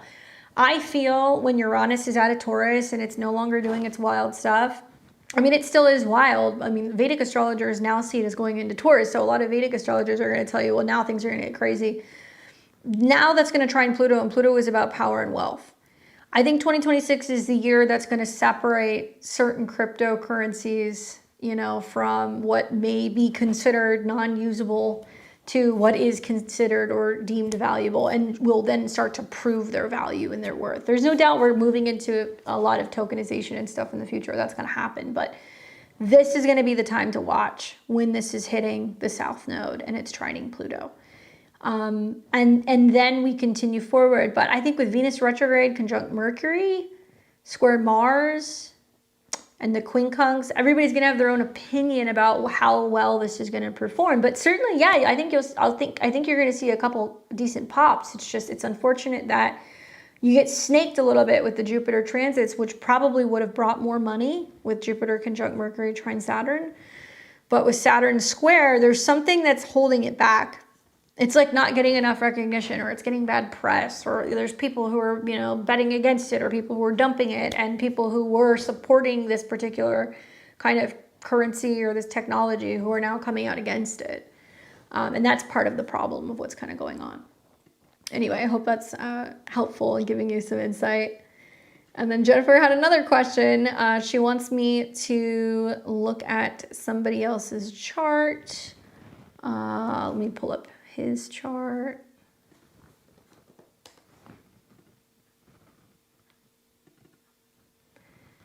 All right, I think this is the right one. And this is 9546. Yeah. So this is a Sagittarius rising, sun in Virgo, and the moon is in Capricorn. So just taking a look at their chart here, probably the biggest thing that kind of piques my interest, well, there's a couple. Obviously, this is a chart ruled by Jupiter. Jupiter is in conjunction to the North Node and Uranus. It will actually retrograde conjunct Uranus. So this is a huge turning point this year regarding communication, contracts, collaborations, working with clients, business partners, bringing somebody in, grooming them, getting ready to like take over something, because of the squares that are also happening to like the kind of whole sign 10th house. So changes in business, perhaps. Jupiter hitting the North Node is about expansion through communications and relationships. And there could be more than one. So this could be about relationships with family, with siblings. It could be with business partners. But definitely focusing more on hearing what other people have to say and like their support or their guidance, right? So like the 7th house could be, a counselor, but it could also be somebody who's giving them advice about, how to navigate business. Now, even though this is really supportive, and it's all trining, their natal Libra planets, which obviously, I know who this person is, just so you know, I remember.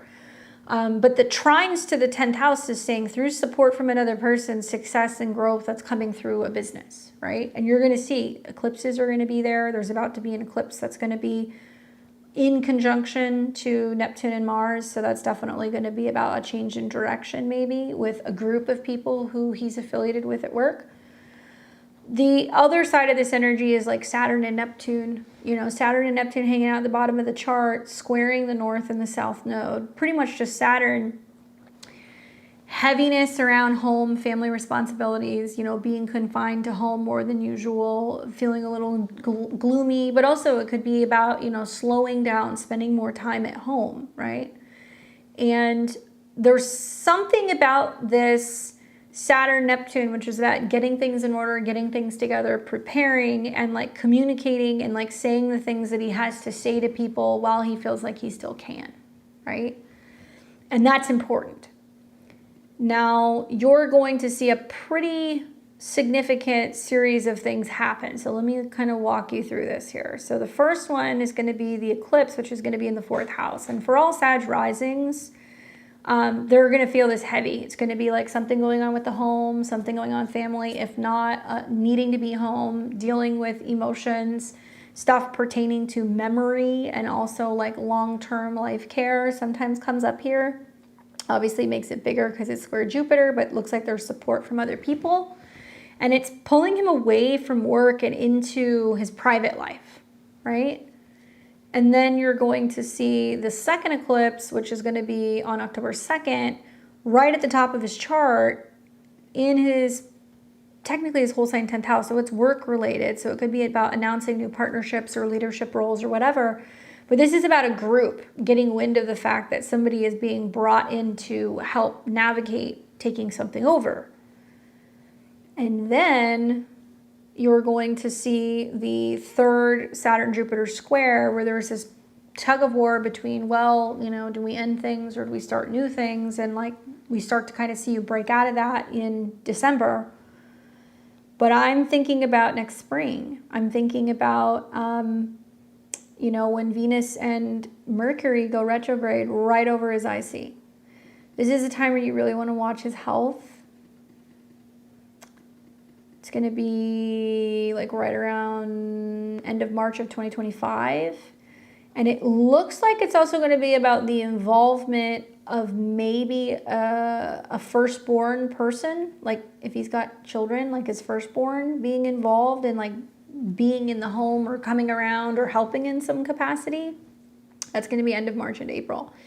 And that's the real realignment with like, okay, we're doing stuff more so focused revolving around the home. And then right after that, you're going to see an eclipse that's going to be in the 4th house conjunct Mercury. And that's going to be around the 29th. Like I see this as somebody who's slowing down a little bit, starting to delegate tasks and getting the team on board in the fall and letting them know like the direction where things are going and starting to kind of then delegate those tasks or statuses or titles to other people. Like slowing down a little bit and focusing more on kind of, hanging out at home with the family.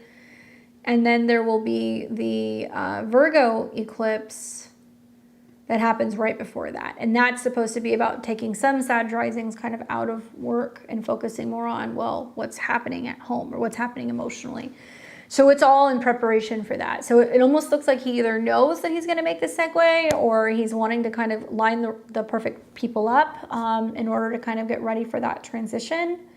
But just be mindful of that. And it looks like this is about him working with somebody who's kind of like guiding him. Okay.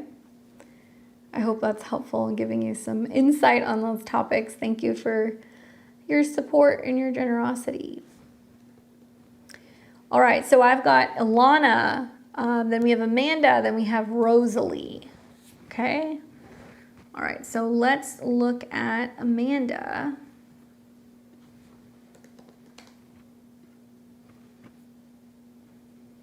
And I want to make sure I've got the right Amanda here. Let's see.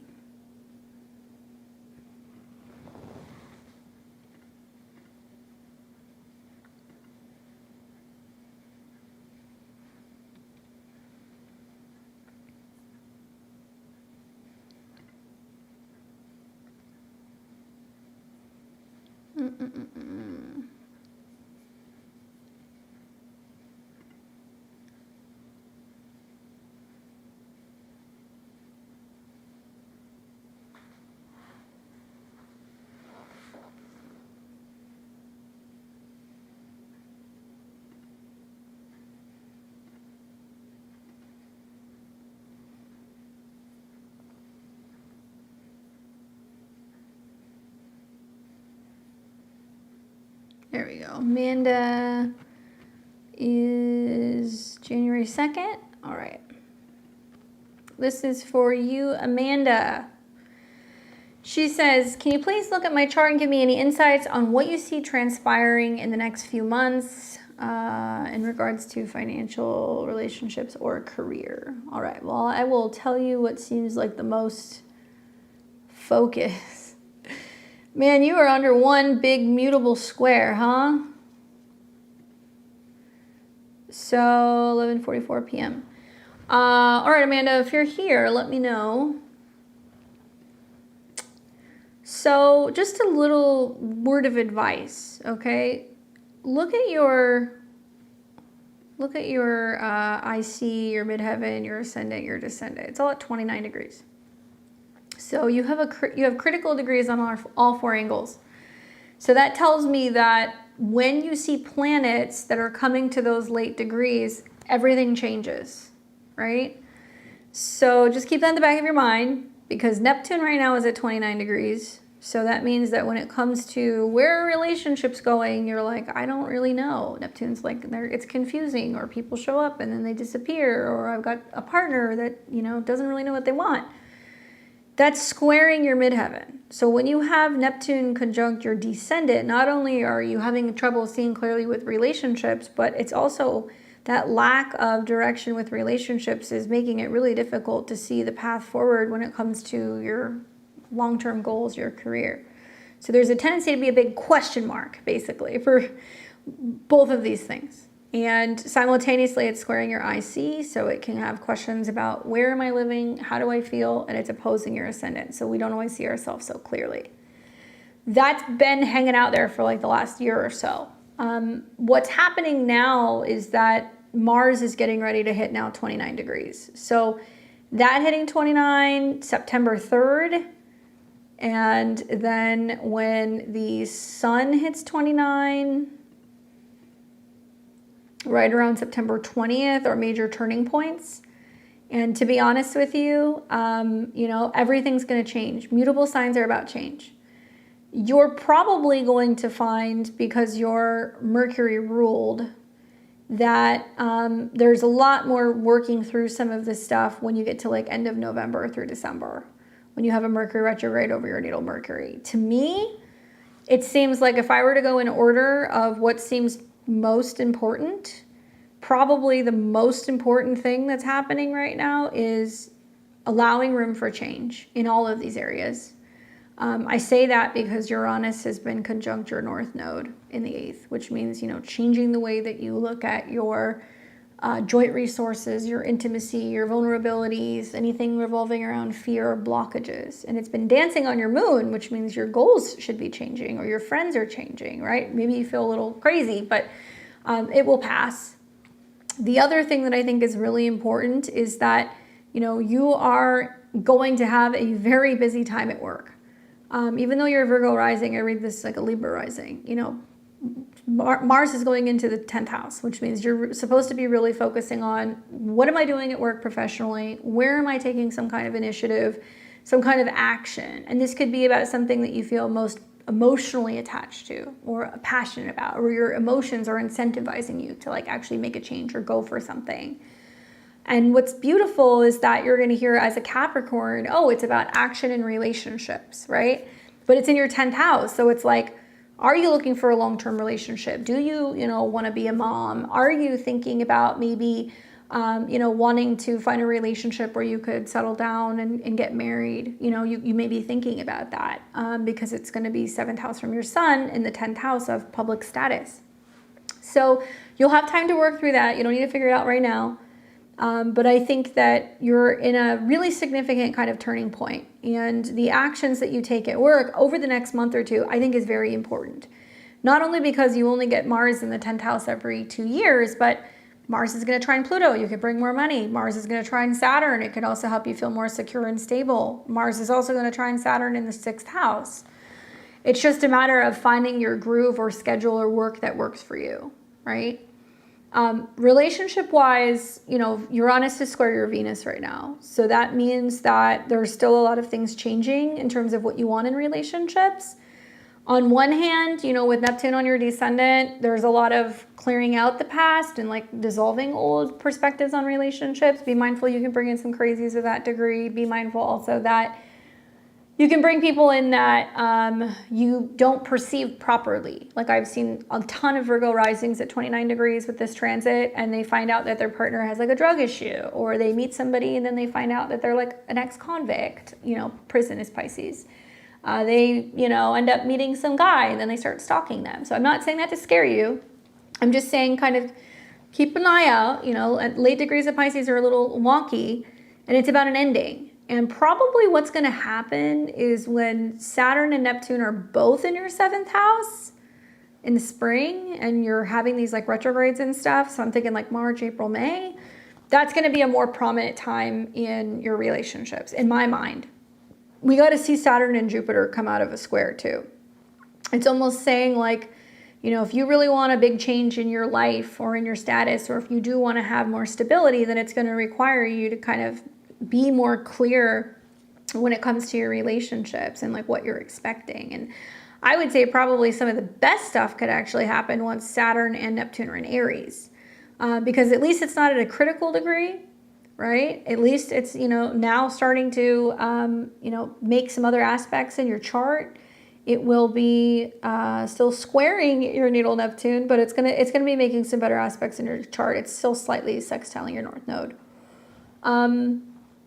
And there's going to be some stuff that's going to get really worked out, I think, about either your living situation, which may potentially change end of November into December, you know, because it's going to retrograde over your chart ruler, or some kind of change happening with like your family, which impacts you, obviously, because it's your whole sign 4th house.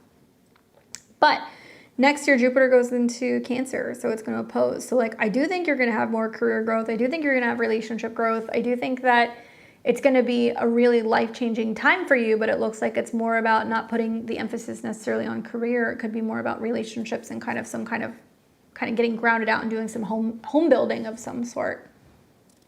So hopefully that's helpful for you, Amanda. Go and learn about Saturn and Neptune transit your 7th house. I think that's really important. And Neptune squaring all that, because it's a big question mark. I'm a Libra rising at 0 degrees, so I'm having the same transits you're having right now. Yeah, I have days where I'm like, do I want to throw in the towel and stop doing astrology? And then I'm like, no, I don't think that's a good idea. I'm under a Neptune transit, you know?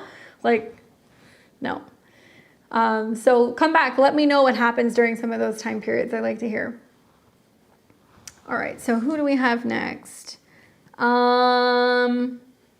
We have Alana.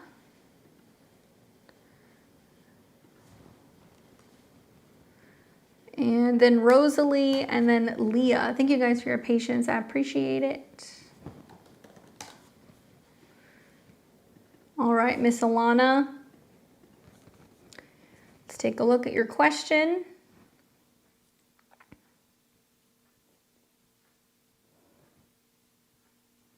Let me find you here.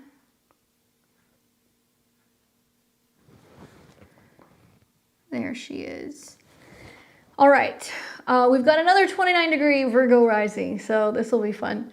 I recently got laid off from my job while on a 2.5-week vacation. What? Because the company went bankrupt and everything is changing. I'm worried about finding a new one, but I already have one, so it's been a process, although I've been getting rejected left and right otherwise. Will that work? What's in store for me? I even feel weird in my relationships. I feel like I just jumped timelines and everything's been crazy. I'm a Pisces sun, 29-degree Virgo rising, Capricorn moon. Gotcha. Company. Okay, I was going to say, so your company went bankrupt. Bummer. Okay, so what's happening? Well, this is a prime example of some of the stuff that I was just saying. So first of all, you know, for you, 29 degrees, midheaven, Mars is coming in. You know, this could be having to fight harder or feeling like you're having to work harder to get out there and be heard or be seen. Mercury rules your 10th, right? And Saturn is technically, yes, conjunct your sun. So you're like, what the heck is going on? Like, I'm trying to see clearly. Usually when Saturn goes direct in the 6th house, if you're looking for work, you will find it, by the way. And I don't think you're going to have a problem getting employed. I actually feel like the eclipse may be about you getting a job. So mark your calendar for around the 17th, plus or minus a day. But you might actually have some offer come in right before. Hold up, let me show you. So right around here, around September 16th, there could be an offer because the eclipse is in your 6th house of work, daily routine, habits, that you could be going to a new office or you're kind of like getting in the flow of working somewhere new. It's going to trine Mars.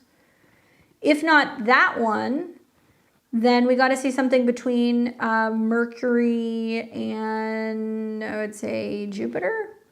So then you're going to have the solar eclipse right here where you have a solar eclipse conjunct Mercury, trine Jupiter, and that's going to be October 2nd, October 3rd.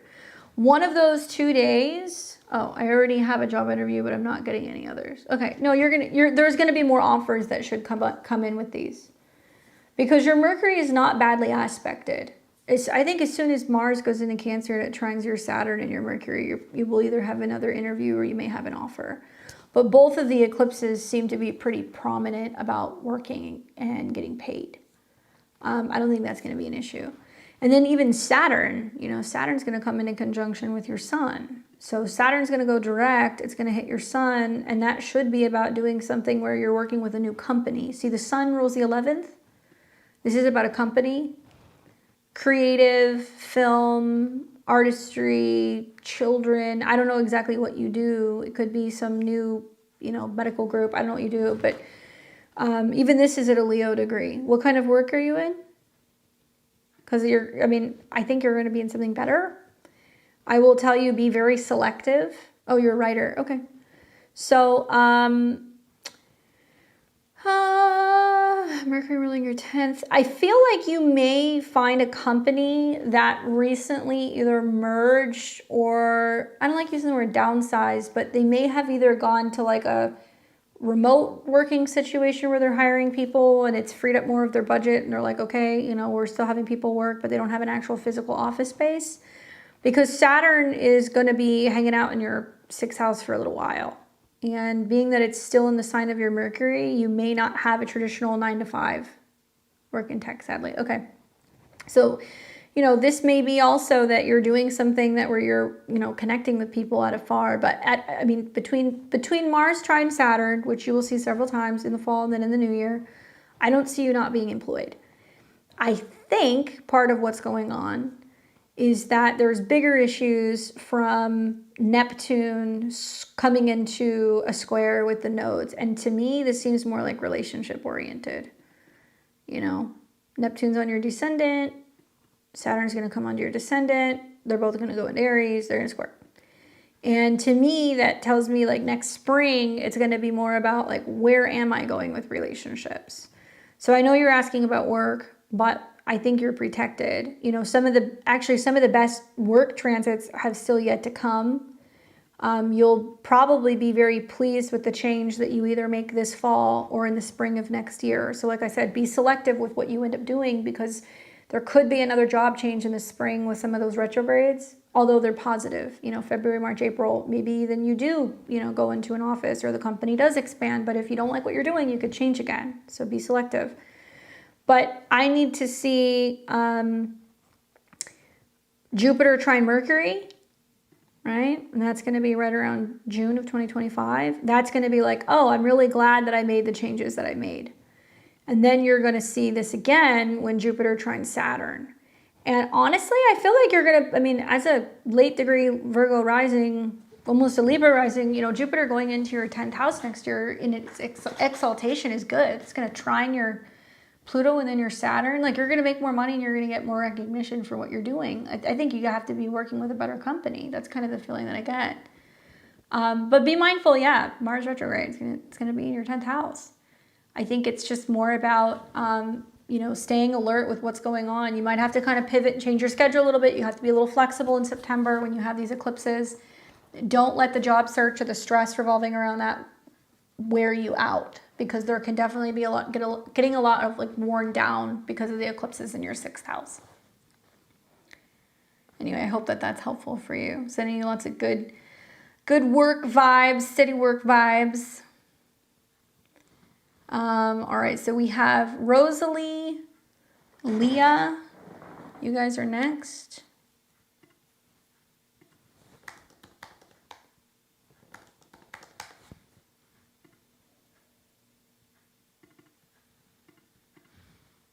You're welcome. Yeah, like you guys, I'm over the Neptune squares, and they just started. I'm over it. All right, so we have Rosalie here. Let's see what her question is. Rosalie says, hi, I am December 11th, 1997, 12:13 p.m. in Los Angeles. I'm currently working abroad in London until the end of September, and I have a crush on one of my coworkers I just met. He's not in my department and the only non-department colleague that goes out of his way to talk to me here and there. Does it seem likely that it would work out? Okay, let's take a look. Let's see what you got going on in your transits.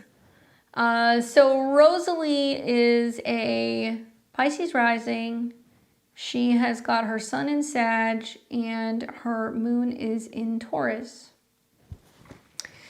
So what's interesting is, you know, you do have your, actually, let me just show you your chart first, Rosalie. There we go. You do have your 7th house ruler. So 7th house is relationships, Virgo, right? Coworkers in the 10th house in Capricorn. So it means that there is some karma revolving around work, coworkers, communications, maybe meeting your future partner, possibly through work, something like that. And Saturn is the dispositor of this Mercury, which means Saturn rules Capricorn, and it's in the 1st. So what's happening right now is that Saturn just recently got activated. You're like, you know, I'm kind of like single, I'm doing my own thing, or I feel kind of like alone, but there's somebody that acknowledges me. That's probably what's getting hit. And she got struck with the love bug because Pluto's conjunct her Venus in Capricorn. And look at you, you've got Venus, Mars, and Neptune all conjunct in Capricorn. So that's very, very dreamy, romantic, but Capricorn is like, make it real, you know? So also falling in love with people at work vibes. Here's the thing. Over the next year or so, you're going to see that you are going to have Saturn go into Aries, and it's going to start squaring your Mercury. Okay, so I'm not trying to be a dream crusher. I'm just going to be honest with you. Whenever you have Saturn square something, it creates delays. It doesn't mean no, it just creates delays or blockages, right? So Saturn going into Aries in your 1st house could mean I am literally on my own. I'm away from, you know, my partner, if you guys do end up being a thing. and it will be in a square off and on all year. So that off the bat tells me, yeah, you're probably going to come home basically, you know, in September. If you try to go back and forth with this person, you need to be prepared that it could probably be most all of 2025. And then Neptune is going to square as well. Now, the other thing that I think about is how Sagittariuses in general, because you're a Sag sun, they have Jupiter in Gemini. So you're going to hear for Sagittarius horoscope, oh, you could meet somebody, you could meet a foreigner, you know, you guys could get together. You might notice they speak another language or they have an accent. And ironically, Gemini rules London. Interesting. So Jupiter in the 4th house is saying like, okay, I'm going and exploring a foreign land and I'm doing it for work, opposition to your 10th. But even next year when Jupiter opposes Mercury, that means you're going to be living in another place from somebody who you would potentially be dating, right? So you need to know that it's like both ways, indicating it would be a bit of a stretch. Does that mean it can't work or it won't happen? No, I feel like a lot of it's going to depend on their personal astrology. So that's a whole other side of that. But, you know, looking at some of your transits, I could see you coming back home. And then you have the Mercury retrograde in November, which is going to be your, you know, dealing with people from the past who were coworkers, reconnecting to them, talking to them from afar and being like, well, when are you coming back? Or I could come there. Or like, you know, maybe you guys pick up and you start talking a lot in November and December. That may actually happen with some of your transits. And then trying to figure out, okay, well, what's next, right? I need to see a really strong transit to your natal Mercury for a relationship to happen. And from what I can see next year with Saturn and Neptune square, where unfortunately you haven't had your Saturn return yet, and your Saturn return is all about being independent, Saturn in Aries being independent, Saturn in the 1st being on your own, Saturn at 13. It's like until 30, for whatever reason, this is a chart that's learning to define who you are outside of relationships and not moving for somebody, not changing your jobs for somebody, not putting your life on hold for a relationship. That's going to be your lesson. So Saturn and Neptune square Mercury means you're going to have to be on your own, and there is some sense of, you know, maybe focusing on increasing communication with a partner, but it's also going to square Jupiter here. So you're not going to have a lot of togetherness with somebody next year. I'm not saying it can't work, but know what you're getting into, because it definitely makes me feel like it's going to hold you to that for the better part of a year. And you may start to see opportunities for relationships to evolve in a more serious way after September of 2025, which is a year from now, because you're going to have an eclipse that's going to be right on your vertex and on your Juno, ruled by Mercury.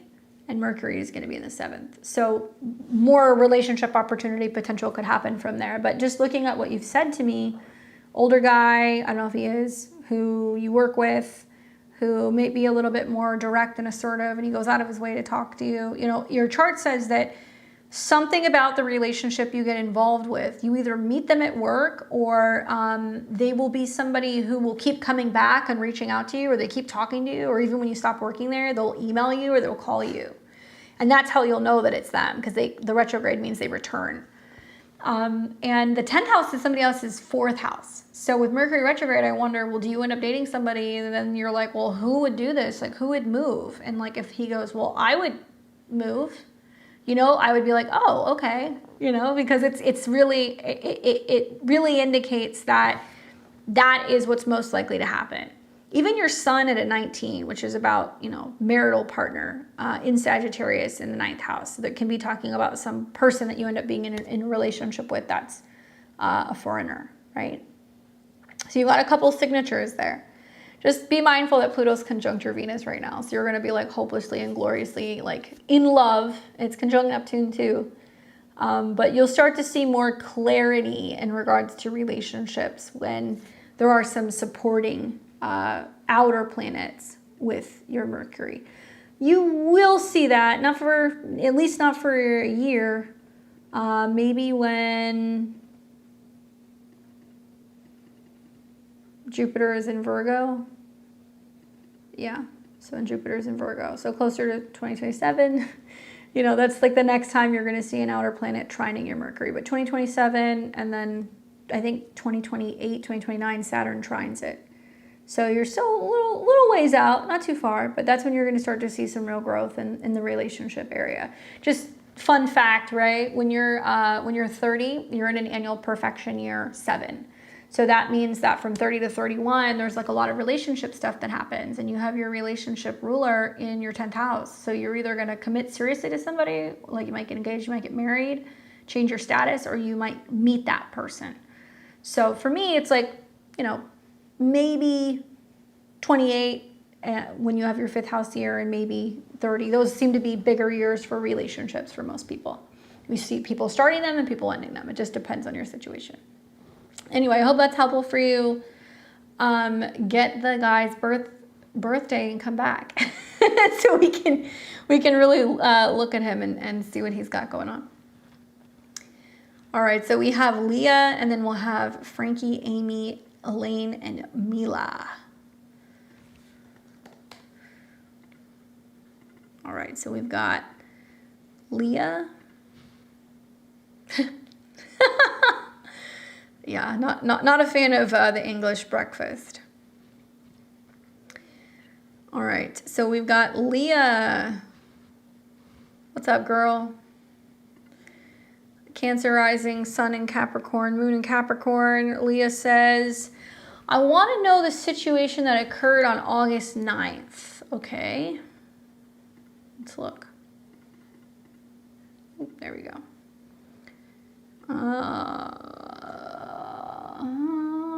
Where is the moon? Libra? So what else was going on? Venus, Mercury, moon square moon. It was after the new moon. Okay, so let me look at your question now. I want to know what happened leading up to the full moon in Aquarius because it brought turbulence in my relationship, and it's got me questioning the direction and where I stand. Other people I think should cut my losses and walk away, but I wanted to see what the planets are pushing me to do. My next question, what is the new moon bringing me? All right, so essentially the aspects were not necessarily bad per se, but it does look like the moon was squaring the nodes. And when the moon is in Libra, it's squaring all your Capricorn. So it's about kind of ends of situations, 4th house, home and family, but ends of situations revolving around relationships. And this closing square is about you, your relationship, the moon, with them. So it can be starting to show you what's breaking down. So this was a new moon phase, but it wasn't really acting like that. So then, after whatever experiences you had then, I'm looking at what else is going on. Saturn rules your 7th. Nothing was really happening there. This is when Mercury and Venus were still in conjunction, that was happening. You were also seeing the sun was coming out of an opposition with Saturn, but actually, the moon in Libra trine Jupiter and Mars is kind of like, okay, this change is happening in relationships, and this is what I'm like cutting loose and getting rid of. It made decent aspects in your chart. I think you were getting hit more with all the squares to your 7th house, and it's showing you where there's unstable, egotistical, unexpected changes with relationships. Boom, boom, boom, because of the square. So then it should have gotten really colorful around here, August 12th, because this was the quarter square, because this should have been you being in your feels about whatever happened. And then obviously when you had the full moon in Aquarius, this was squaring Uranus, so changes with relationships to friends, but it was also squaring your Pluto. So whether or not you felt safe and secure in certain relationships, especially intimate relationships. So honestly, whatever happened on the 9th was like pretty free flowing. I found that when the moon was in Libra and it was I remember when it was in trine to Mars and Jupiter, it was just kind of like, this is not in balance. And Libra is about justice. It's about balance, equality, fairness. So don't underestimate when the moon goes into Libra, because if it's trining Jupiter, you're going to have like an epiphany and go like, oh my God, this conversation just like illuminated everything that's wrong in this relationship. And then it trined Mars, and it was like, you know, there was some fighting words going on, or there was some realizations of like what was really on people's minds. So sometimes trines, right, because they're free-flowing energy, even if people think that they're good, like the moon is moody, and in Libra, we want to partner with people. So you might have found that you were wanting to talk to or interact with, or you were coming to them about things that are normal, and then people were just kind of like nasty or irrational. The moon did oppose Chiron, I will say that. So it can bring some woundedness coming up in that sense, but for you, that acted like a closing square. And that's why I think you had the experience that you had. You've got an eclipse coming on your midheaven, right? So that'll be next month. It's going to be within about 2 degrees of your midheaven. So this eclipse is foreshadowing what is to come. So as like a Cancer rising, yeah, usually, you know, Aries is your 10th house, but your midheaven is actually Pisces. So this is going to be something that's planting seeds. Even though it's a full moon, it will get reactivated a lot. We're going to see it get reactivated in Sag season. We're going to see it get reactivated in March and April. It's possible that this eclipse is bringing changes with your work, your status, your career. Even if you don't see it immediately, it could be like, you know, training, traveling, certifications, other things that's going to be about promoting growth in your professional life that may start actually coming up for you more so in the end of this year. And you'll see that during like the November, December Mercury retrograde. This eclipse is friendly for Cancers, right? Cancer risings, also for Capricorns. Where this is not so friendly is it's squaring your Mercury and your Mars. So this could bring some issues with coworkers, issues with miscommunications, delays with travel, scheduling issues, changes with job, like that kind of stuff can happen. So even if it doesn't happen right away, I would watch November into December and March of next year that could take place. But you're going to hear for Cancer rising, it's about, you know, traveling, changes in your philosophy, like a new teacher that arrives, like taking a course or a class on meditation or manifestation, or, you know, a new spiritual practice, something like that. But it's on an angle. You know, I've had this eclipse before, and for me, when I had the eclipse before the North Node hit, when the North Node hit that's when it became more prominent, like, you know, 10th house's reputation. Like that eclipse happened for me in spring of 2020. And that's right before I got back on YouTube, right? So, and then I ended up being more visible. So for you, the North Node will be there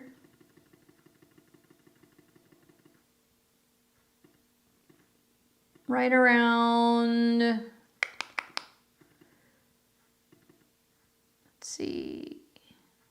April, but you'll have some more action before that. There's going to be a Saturn conjunction, a Venus retrograde, a bunch of retrogrades there. So I see that as like, are you going to teach a course? Are you going to try to publish something? Or are you going to book a retreat? Are you going to start working with a mentor? You know, are you going to go and like learn a new like divination technique? Something like that. And, you know, the 9th house, technically, it is the 9th house. It can be about your a significant lessons in relationship, or a long distance relationship, or, you know, planning a wedding, like things like that can happen. Your natal midheaven ruler is Jupiter, and you got Jupiter in the 3rd. So it's definitely going to be something revolving around either publishing, writing, some new marketing campaign, maybe for your business. You might do something like that, where you're trying to bring in other clients from other places. Oh, that's right. Yeah. You're planning your retreat. There you go. So that's what it is then. But it might be more of that. You'll see more things unfold next year, right? Hopefully that was helpful for you. Hopefully you're through the thick of it with the changes with the friends and stuff, right? I like that Cancer risings are becoming more assertive. I like that. Like you guys are a little bit more like, no, I'm the boss. I'm the captain now. All right. Thanks, Leah. I hope that was helpful. Okay, so I have Frankie, Amy, Elaine, and Mila. I'm pretty sure I have Frankie, and I think I have Amy too. So let me just see here.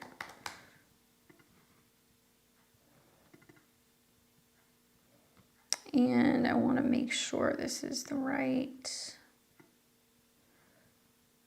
192. Lansing. Okay, Frankie. I don't think you spell it this way. I could be wrong, but I got you.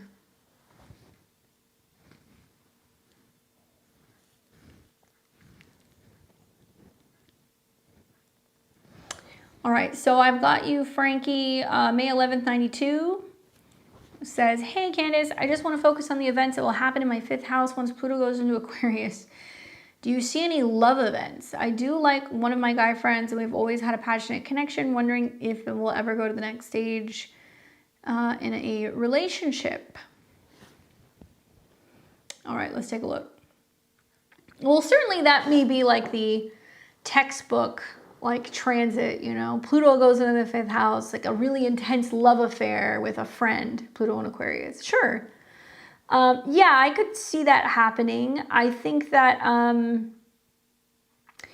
something that kind of comes to my mind that's, you know, been a theme here recently is, well, first let's look at your natal chart because I want to show you something. Look at your natal placements before I put the other stuff on here. So your sun, which is the ruler of the house of friends, and the sun is men, is in the 8th house. So that can be taboo things, attraction, you know, fixation, what is kind of like luring about, you know, sexual, intimate relationships with friends. Your Saturn is in your 5th house of self-love, self-expression. It squares your sun. So there can be this feeling of delayed connection, getting what you want or you need in a more intimate way when it comes to male relationships. And then Pluto opposes that. So to keep it very simple, Saturn being the focal point of your 5th house means it's about not feeling less than or not good enough or not attractive enough or not special enough if other people don't say, yeah, I want to be more than friends. Like that's like the overall lifelong lesson there, right? I think Pluto going into your 5th house, technically, yeah, it'll go into Aquarius in November, right? That'll happen. But it's not in your 5th house yet. So that's something to think about. I will see more significant relationship stuff happen when you have something going on with Mars. And from what I can see, now towards the end of the year, the North Node's going to hit Mars. Okay, so let me tell you a little something about a Libra rising with Mars in the 7th house. Your partner will be somebody who will hunt you down, right? Mars in the 11th house is somebody who is an athlete, a fighter. They are really athletic. They are very focused on going after what they want. It's like they're like with a spear. And your Mars is at a 4, which means that your partner, your future partner, is going to have a combination of Aries, Cancer, and Libra in their chart. That might be their big 3, by the way. All right, so look for that. And with the North Node hitting Mars, it means it's going to bring somebody who's going to come in and they're going to be like, hey, what are you doing? You want to hang out? Can I come over? What's up? Let's hang out. And like, they're not going to leave you alone. And they'll be very direct and assertive about that. So that's getting activated in November, and it'll trine Mars, by the way. So that's good relationship stuff happening. And then you're going to see in the new year, Chiron conjunct your Juno. So this is about healing issues with relationships. You are going to see Saturn and Neptune go into your 7th house where there is a new reality in partnerships and relationships. And then Mercury and Venus will retrograde. Unfortunately, because you have Mars at a 4, you either meet them at their house or you meet them through their family or you meet them through their mother somehow. Maybe it's possible that they're trying to invite themselves over to your house. That might happen. Or maybe they move into like an apartment nearby. That's another thing. But this is going to sextile Pluto. So you don't need to wait for Pluto to get into your 5th house. This could also mean you become really obsessed and kind of fixated on a younger person than, you know, if you don't usually date younger. It might be somebody younger. Might mean you meet somebody at a bar, right? Could it be a friend? Yeah, but I would be very cautious. Just with Neptune going into Aries next year as a Libra rising, but Saturn and a Venus retrograde, See, what may happen is somebody may come out of the woodwork and tell you that, oh, what did she say? I met him through my older brother and I know his mom. Okay, so that, I mean, there's some connection there. Family, mom, that kind of stuff. With all relationships, you will see that, okay? Everybody who's wanting to learn how do you meet your spouse, look at your 7th house ruler, okay? Look at what degree it's in, look at what sign it's in, and what house it's in. I looked at that it's along the 7th house cusp, so I said they could be Libra, or you will meet them through, you know, another partnership or 2 people. I saw 4, so it's a Cancer degree, so you will either meet them through family or through a mother or something like that, or they come over to your house. And then I also saw that it's Aries, right? So there should be some combination of that in your relationships. That's the most accurate way of being able to predict how you're going to meet partners and how you'll know it's them. Anyway, this might be a time where somebody comes out of the woodwork and they're telling you that they like you, they have feelings for you, and you're like, what? I had no idea. Or somebody from the past comes back. She says he's clingy. Mars at a 4 is very clingy. I was over at his house the first time in June. He was begging me to come over for a long time. See? So there's some connection to that Mars, but I would wait for the retrograde to see what happens here. But yeah, Mars at 4 is very clingy. And you have Mars square the nodes too. So part of Mars getting ready to square the north and the south node pretty soon is going to be, it's going to be about you like being like, okay, am I going to take some kind of action? So that's going to be like in mid-September. I do think that when a planet enters into a house by sign, you feel it. But I look at your chart and I'm like, you're not really going to even start to feel it until Pluto's on the cusp. So that's going to be a couple years, babe. And it looks like right around the time that Mars is on the, Pluto's on the cusp of your 5th house, the North Node's going to be there. Hello. So 2027 into 2028, that's what it's going to be like. That's real. I will trust any relationship you get involved with after the Venus retrograde last year. There, I said it. That's what I think.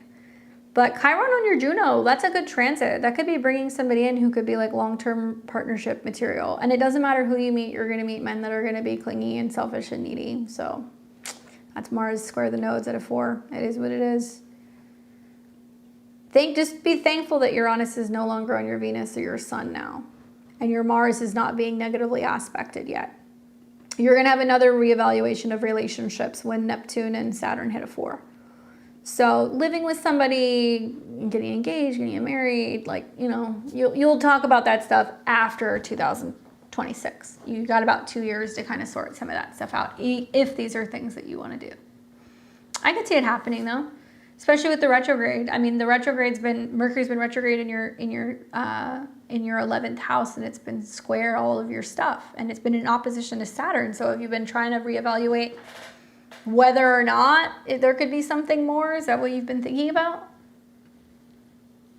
Let me know. I hope that's helpful for you.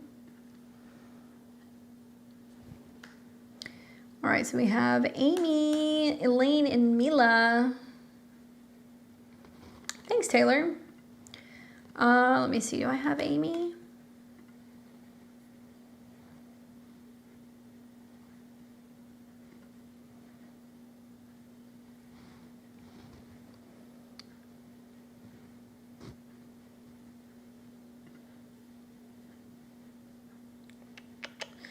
I do not. So give me 4 minutes. I got to plug a couple charts in so I can talk to my last couple ladies.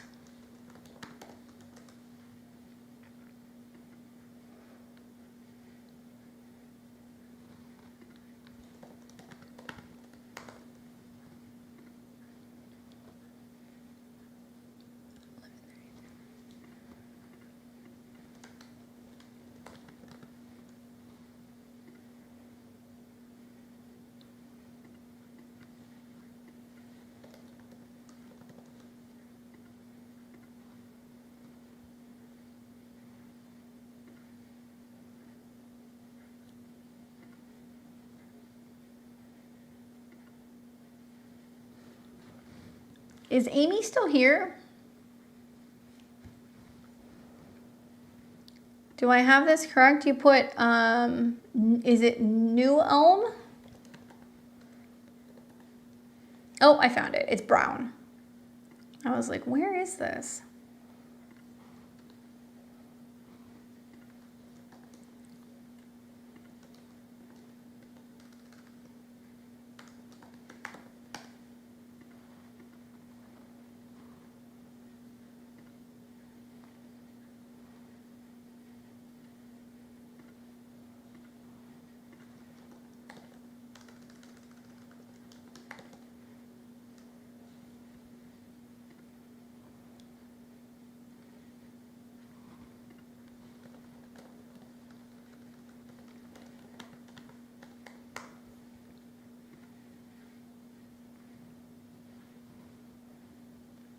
And then Elaine, can I get your time?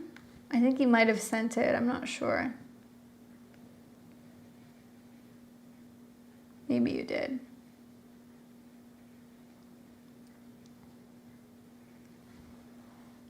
Thank you.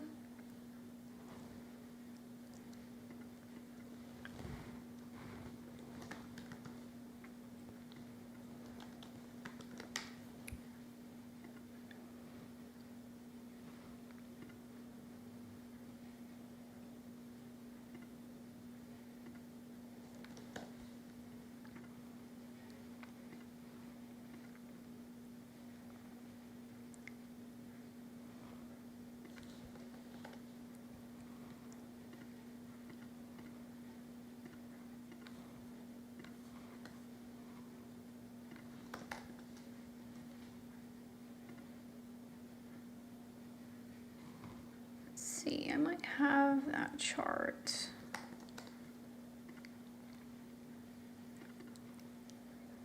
I do.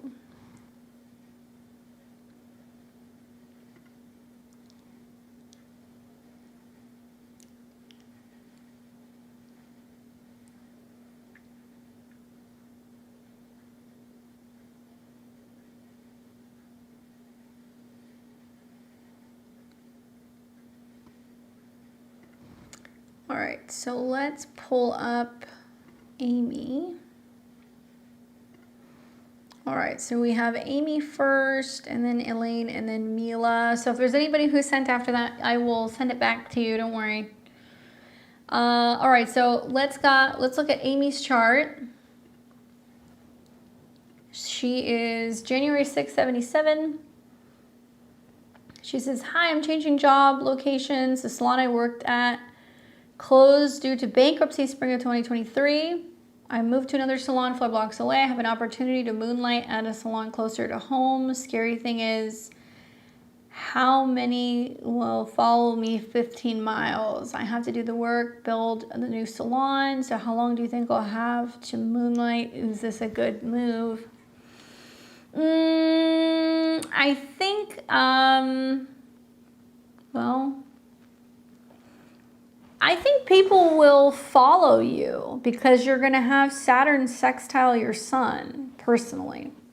You know, this whole retrograde that we've had recently, as an Aries rising, Mercury rules your 6th house of work and coworkers and, you know, kind of your schedule. So you've had to get creative with Mercury retrograde in your 5th house to continue your own business. And yeah, it's been frustrating because it's probably been like, am I going to lose money doing this? Am I spending more money running around and doing stuff? Like, what am I going to do?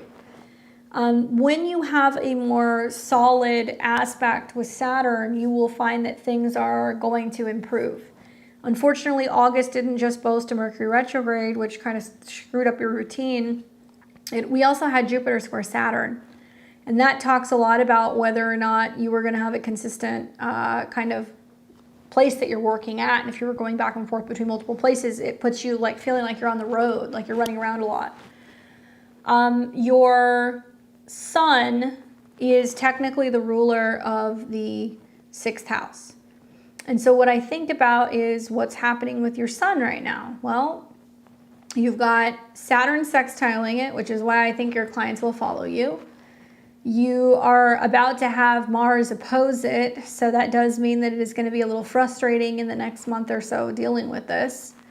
But you're also about to have a solar eclipse in your 6th house of work and daily routine with a Mercury conjunction. See, this makes me feel like you're going to be telling everybody, okay, this is where I'm going to be for the time being. This is what, I'm willing to do. Book early, or here's my schedule. Like, it's about getting ahead of it and just letting people know. Probably what will happen is once you get this full moon here or a new moon in your 10th house, you're probably not going to be like in limbo any longer. So that's probably going to be either this new moon in Capricorn around the end of December, or it's going to be when you have an eclipse that is going to be in your 6th. So it's either going to be the end of December or the end of the mid-March period. And the one thing I'll tell you about this eclipse is in your 6th house with the South Node, and it's ruled by Mercury, and Mercury is about to turn retrograde. See, what this tells me is that you may be in a situation where you're like, I am finally moving into something where I have privacy, or I am choosing to move away from a salon or a booth or something I've been renting, and I'm going into a private suite. Like, that's what's going to happen. Saturn's going to change signs. It will eventually go into Aries, and it's going to start squaring your Mars, which tells me that you want to focus in 2025 in being in a space where you have the most control, because you don't want to be dealing with other people, whether or not they're paying for stuff, potentially opening it up to like there being legal issues where you're like, do I have to sue somebody because I've been paying them, rent, or I've been paying whatever, and they're not, paying off the space for me to be able to be there. And then it is causing some problems. If that happens, it's avoidable, which is why I'm telling you this now. And even with some of the tension that can come with Saturn square Mars, Saturn's going to trine your moon. So it tells me you're going to be working closer from home, or you're going to be getting into a space where you've got something close to home, or maybe you're seeing clients in a home space in the future. And then Saturn's going to start trining your natal Saturn. All roads lead to you being more independent and having your own space, and not being put in a situation where you're reliant on other people, other people's spaces, other people's money, other people's security. You can get ahead of the curve now. Pluto in your 11th house is about the power of working with other people and other friends.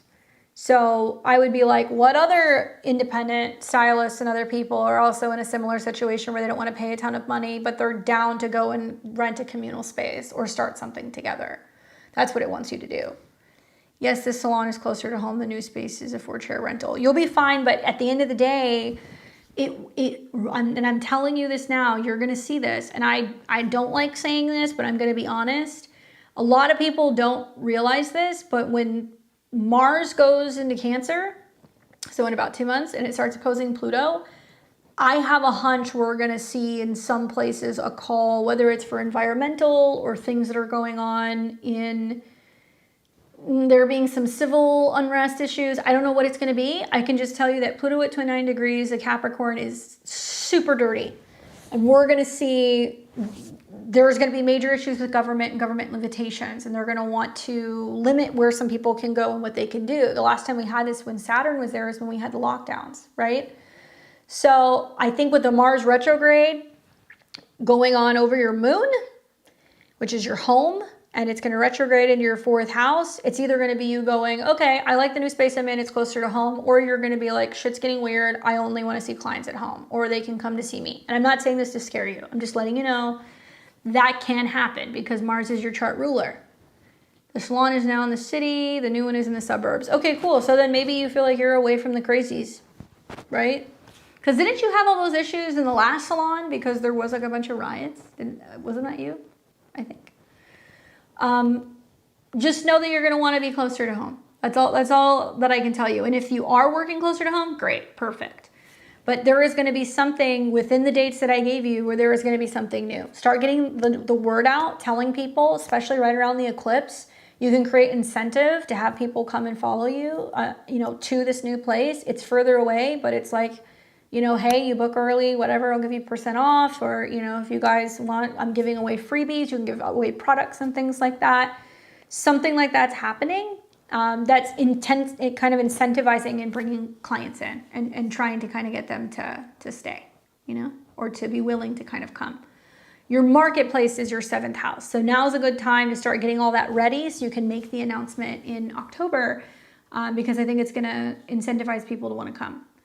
But in the long term, right, at second half of next year, by then you want to have something that's going to be a little bit more independent. I think you will do your own thing. So I think it's a safe place you can be for now, but the eclipse in March can indicate that there's a change coming. Where is it? Here. March 14th, 2025. And then you're going to have another eclipse that's going to be there in September.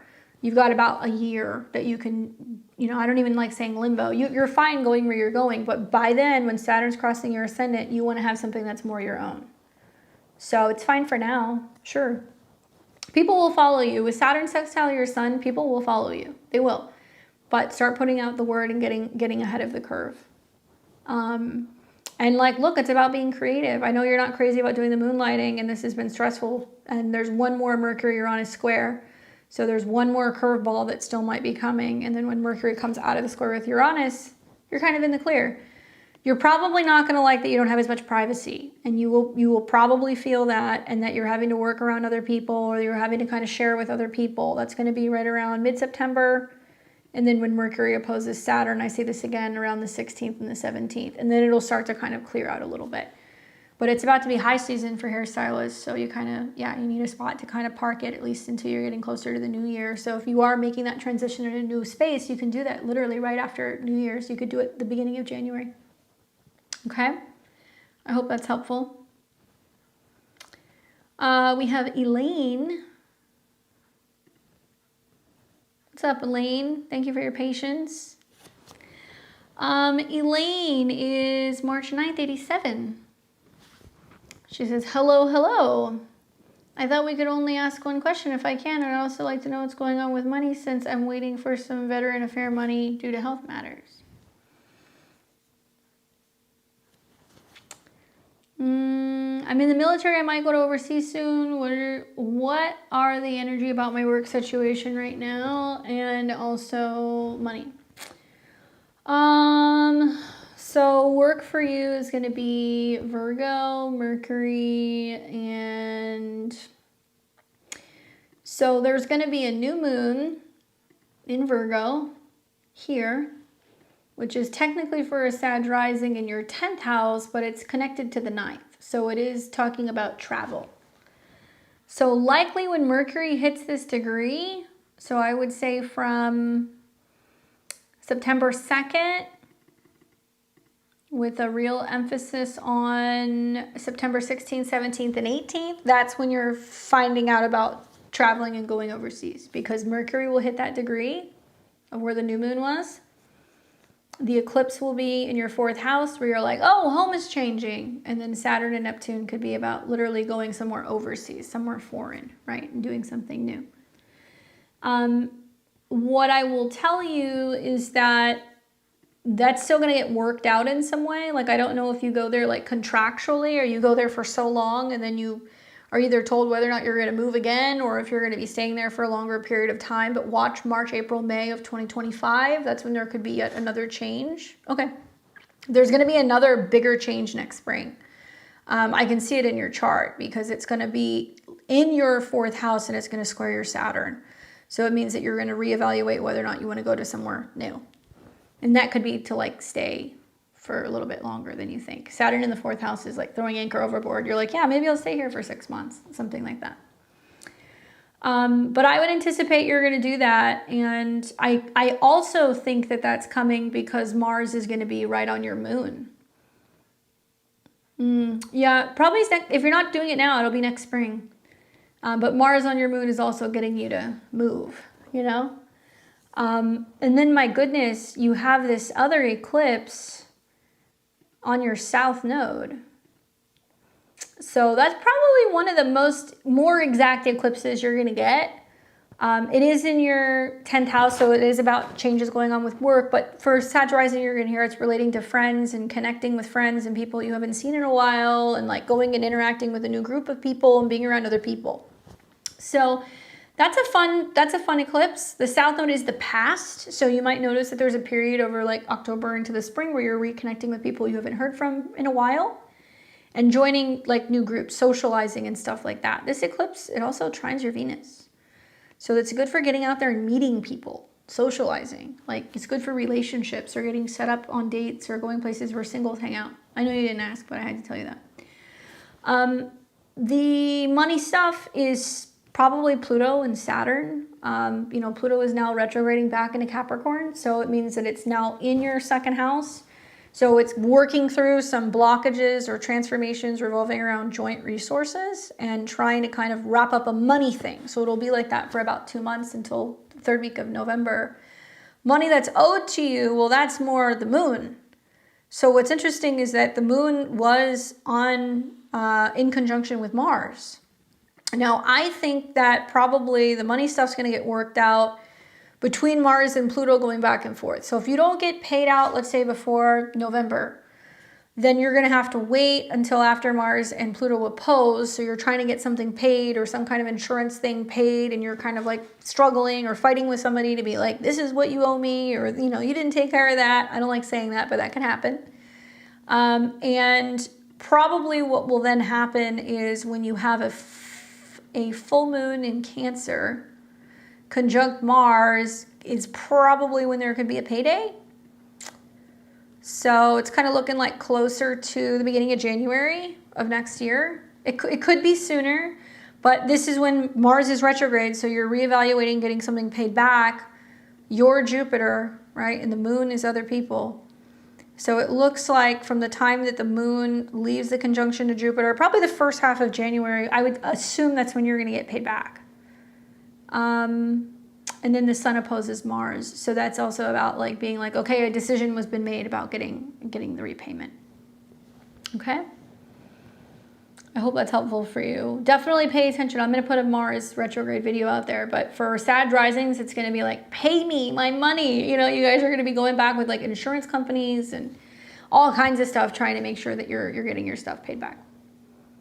You're welcome. I hope that was helpful. All right, last but certainly not the least, we have Mila. What's up, Mila? Would like to know about love. Okay. I found out my grandmother was taken to the hospital this week. Anything you can tell me about that? I'm sorry to hear that. Well, for starters, grandparents is the 7th house. And Chiron, which is about wounding, is retrograde back to your moon in Aries at 18 degrees, which can be about health problems.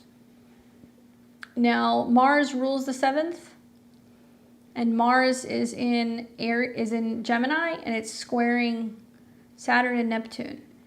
Keep an eye on grandma, especially around September 3rd, because the moon's going to square Mars at a critical degree and Neptune. And also keep an eye on her when you have the 17th of September.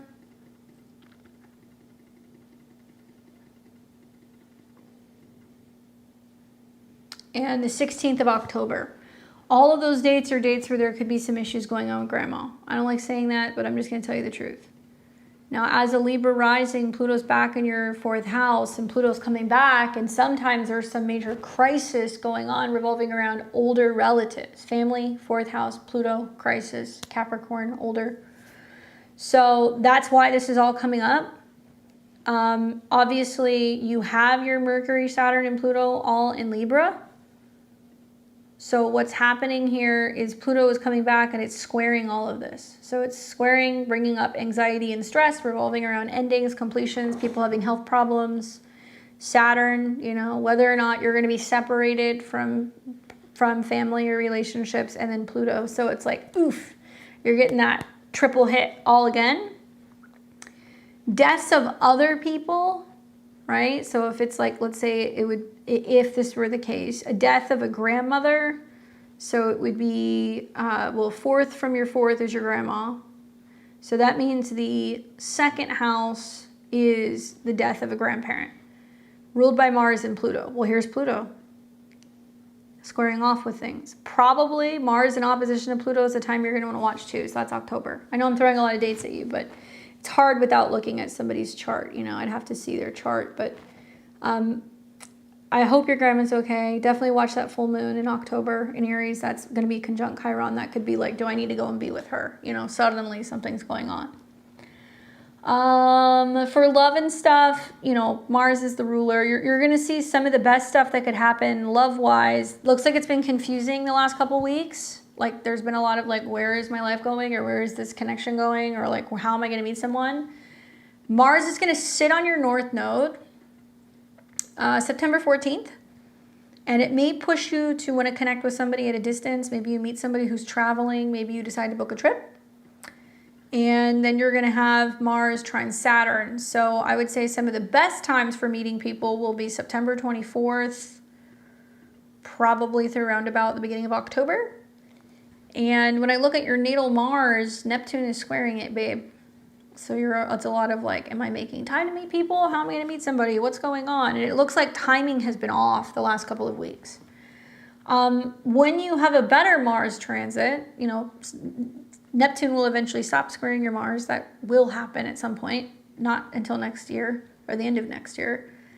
I would look for more when Venus comes into conjunction with Mars because you're Venus. So I'd like to see maybe you go on a road trip or you're traveling somewhere or maybe you're trying to meet somebody at an app or you're going around town and kind of socializing with people around November 3rd, 4th, 5th through, let's say, the 11th. And then you're going to have another opportunity